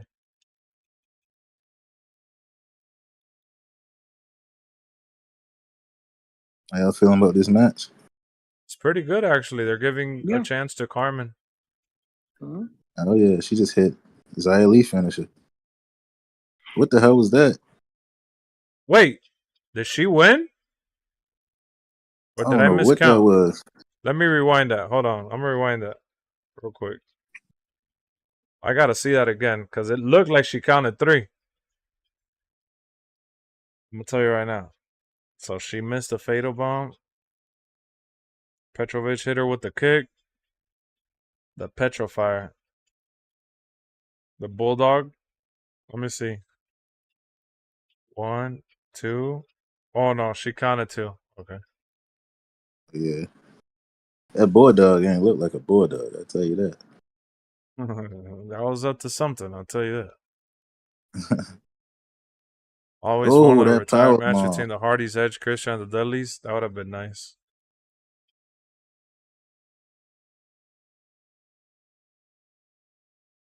TNA, TNA, TNA. It's the late great Sid Vicious would be proud of that power bomb. Oh, That's for, what they for said? sure. Yeah. Oh, look who's on the top. You saw who was on the top? Rosemary? Rosemary in the cut.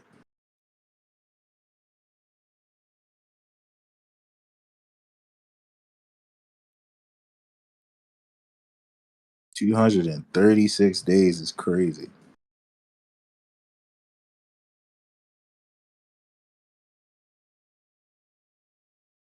Oh, man. They actually put it on a real title match. Yeah, they putting it on the line. She over there kicking her up. She might have just made me a fan. Harbor Petrovic? Yeah, she's been pretty Just good made me because I thought in WWE she didn't really have much going on. so she got the cow gimmick going on. I don't know what that pose is.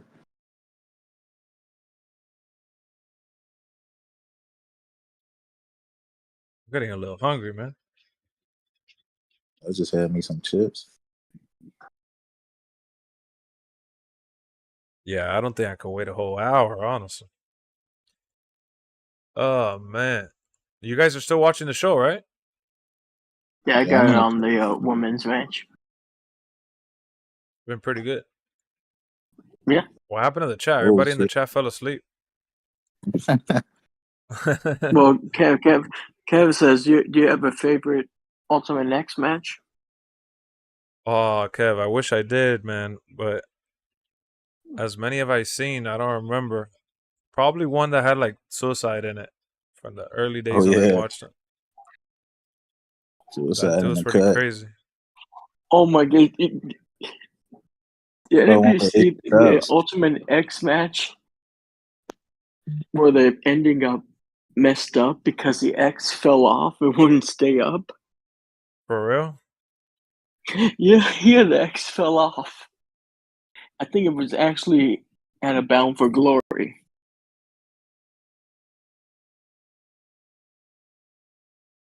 Kasevich. What'd you say about Petrovic?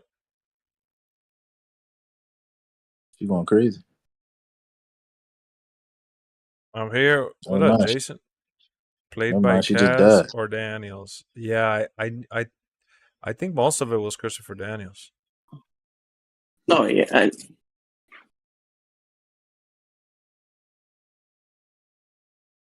I thought it was PTJ. Who? PCO? TJP. TJP. Oh, I it's said over. PTJ. That's over. Yeah, she stuffed her. he was eventually revealed as suicide, but earlier on it was Daniels. Petey Williams versus Chris Sabin versus AJ. Ultimate X was wild. I used to like Petey Williams Yeah, too. Cass was the original. yeah, Oh, it's funny because uh Suicide. I nenever really liked Suicide like that. But oh, the pillow. You know what that mean? Damn, you're ahead of me, bro. She's climbing up the turnbuckle for me. Yeah, let me pause it. She lying down on the pillow right there. Lights just turned off right now. I'll tell you when the lights turn on. Somebody went in the ring. Oh, she's laying down. Lights are on. Yeah. With the pillow in the background, right? What a white pillow, yeah. Yeah. That means where's that psycho bitch at? Wendy Chu. Somebody was chanting, "We want tables" randomly there. Oh, ABC. In the cut.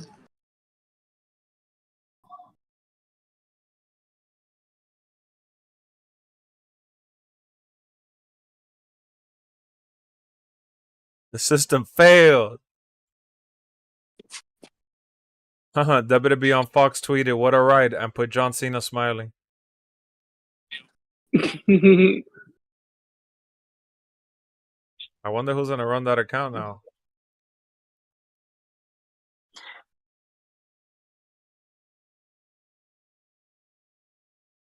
Hey, maybe I might give it to the CW and change it to NXT on CW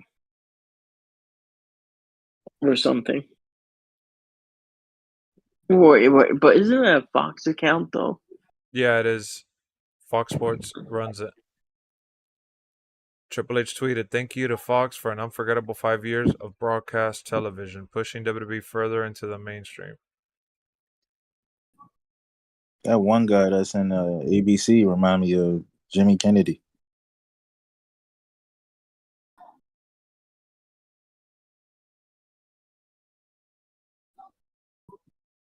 From Malibu, what is called? Malibu's Most Wanted. That's what he remind me of. Oh, it was a Bound for Glory. Kev said it was Bound for Glory 2005 when the X fell down.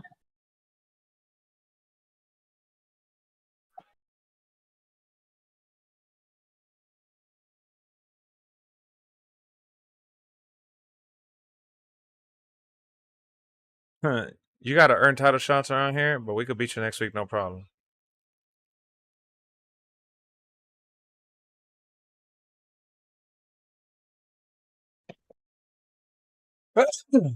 Oh shit! Sorry about that, guys.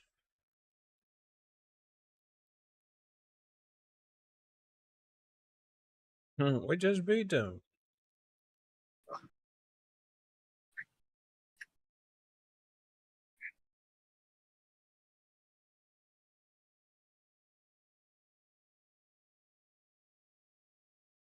Well, I didn't know that. Lex, I guess X-Pac wrestled at Slammiversary 2005. He did? Yeah, I just went on YouTube, this?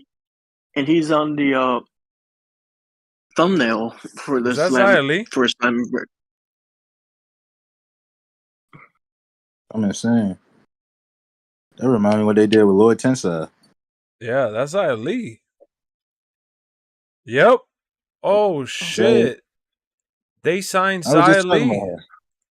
Yeah, that's why. That was probably Straight Edge that talked about her. He spoiled it like a bozo. But no, I was talking about how one of her moves was hit in that match against Jordan Grace. Oh, that was you. But no, but it was Straight Edge that said like a bozo, knowing that we hadn't watched it. He says that somebody from WWE signed.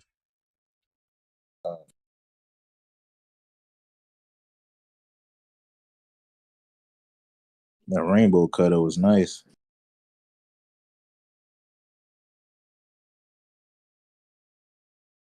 Bozo. Man, they've been on a run.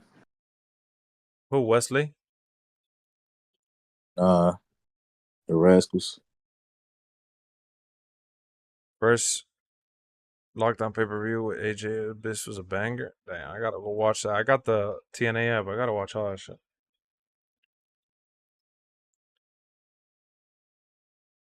Everybody's chanting, "Who you deserve it" for Zachary Wentz with the X Division belt.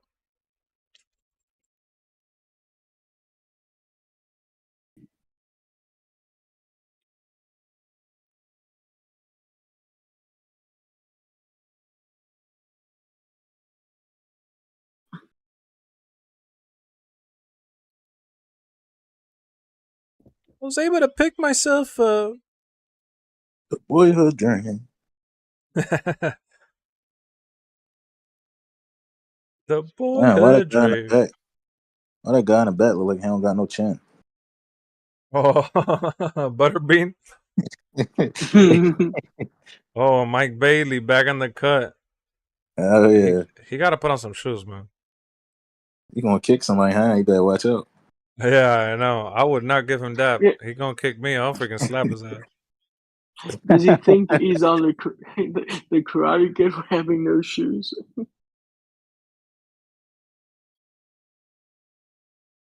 Damn, man. I can't believe we got the AEW All Out pay-per-view tomorrow already. Hell yeah, time fly. We're going to be in the cut, man. You already know. Yeah. FHD. God, man. Gonna be at that. Wrestling drum. Damn, Mike Bailey giving him the... Oh, rematch clause in the cut. Oh, shit. They're fighting at Victory. Look, why does he get so stiff, though, even when he gives out the handshake?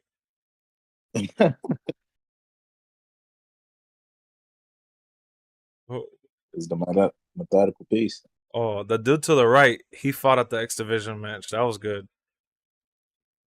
The good hands. That guy to the left, man, he got to get out of the group. He's screwing him. AJ did a baseball slide under the guardrail and springboard onto Abyss. Holy snap. Lockdown pay-per-views are great. Tell Ace you're canceling the AEW stream to watch old school TNA. He ain't even gonna be at the AEW stream. You got blindsided. No, even if you put on the banger triple threat match with Daniels, Shikamaru Webb, Samoa Joe, and AJ Styles, he wouldn't be there. Yeah, he would. They're gonna do a tag match. Tag team match player. You're gonna be facing the Undertaker. Oh shit! Super kick already. Oh.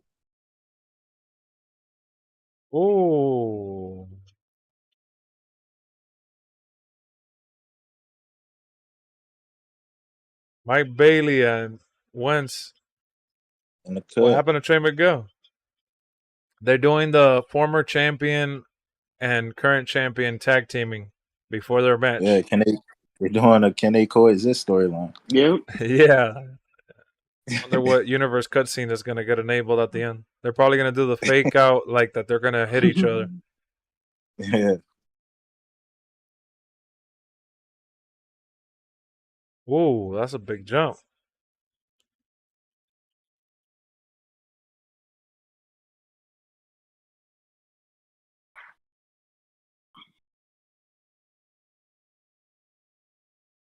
Hotch did good in that match. It made me feel like I wish he wasn't in the tag team. Because as a tag team competitor, I don't really care for him.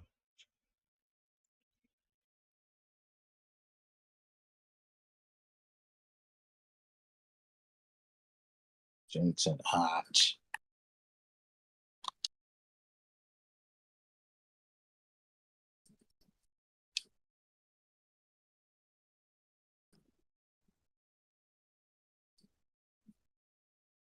Yeah, rotten attitude. You hear? Speed ball, speed ball, speed ball.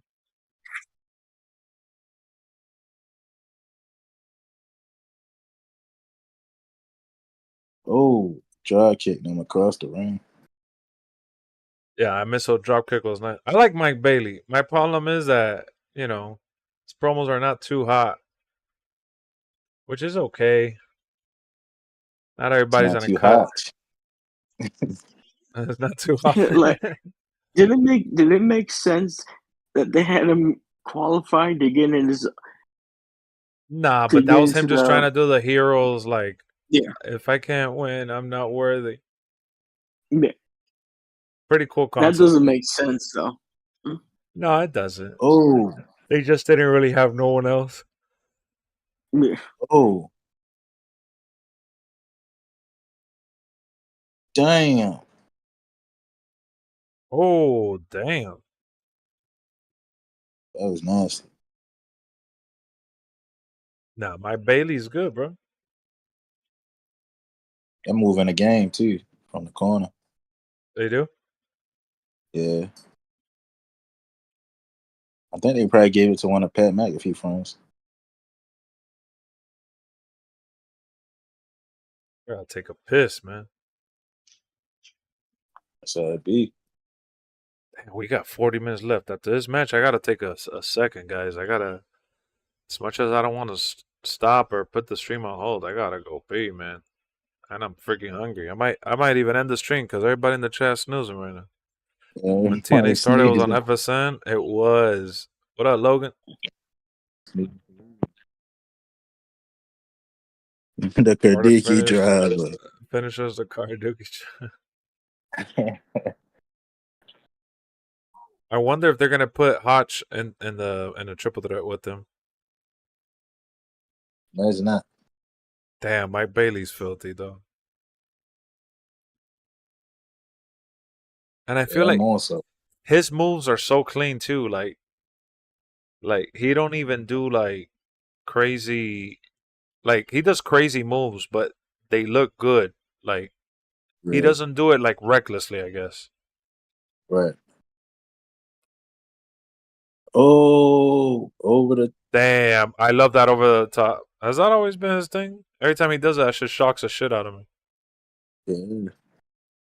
It's like he get airtime with it too. Yeah, like Javon Evans type. Hell yeah. Damn, why he snatched Yo, the why he title? snatched it? Oh, because he wants to hand it to him. He's doing the fake eye, I told you. It's a cutscene. Oh yeah. Can they coexist? Why does he smile with a smirk? He reminds me of Bryan Danielson, always smirking. Man, he look like Popeye with that smile. Look at it with the stiff handshake again. Look at him. Yeah, look at him mean mugging. All right, Lex, then we'll have to call it a night. All right, VJ, I'll catch you tomorrow, man. Enjoy the movie, bud. Well, I will. All right, later, guys. See ya. Oh, look at PCO. What the hell? Look at how you see what he said? No! Why? Hey! What the hell? That was crazy. He said no! Why? Just opened 2 more Bash in Berlin packs and still no Bash in Berlin cards. That's 8 packs I've opened so far. Damn, man. Damn. It's rough out here. It's rough for Rizzo, man. He out here getting cooked. Still saving up. I'm at 108. 108,000. That's tough. Yeah. Who's this? Oh, Rosemary. That's Rosemary in the cut. Rosemary. God, I'm gonna skip this shit. Oh, they're showing NXT. Never mind. Oh yeah, they just showed. Yeah, I was about to take it off because I don't like this.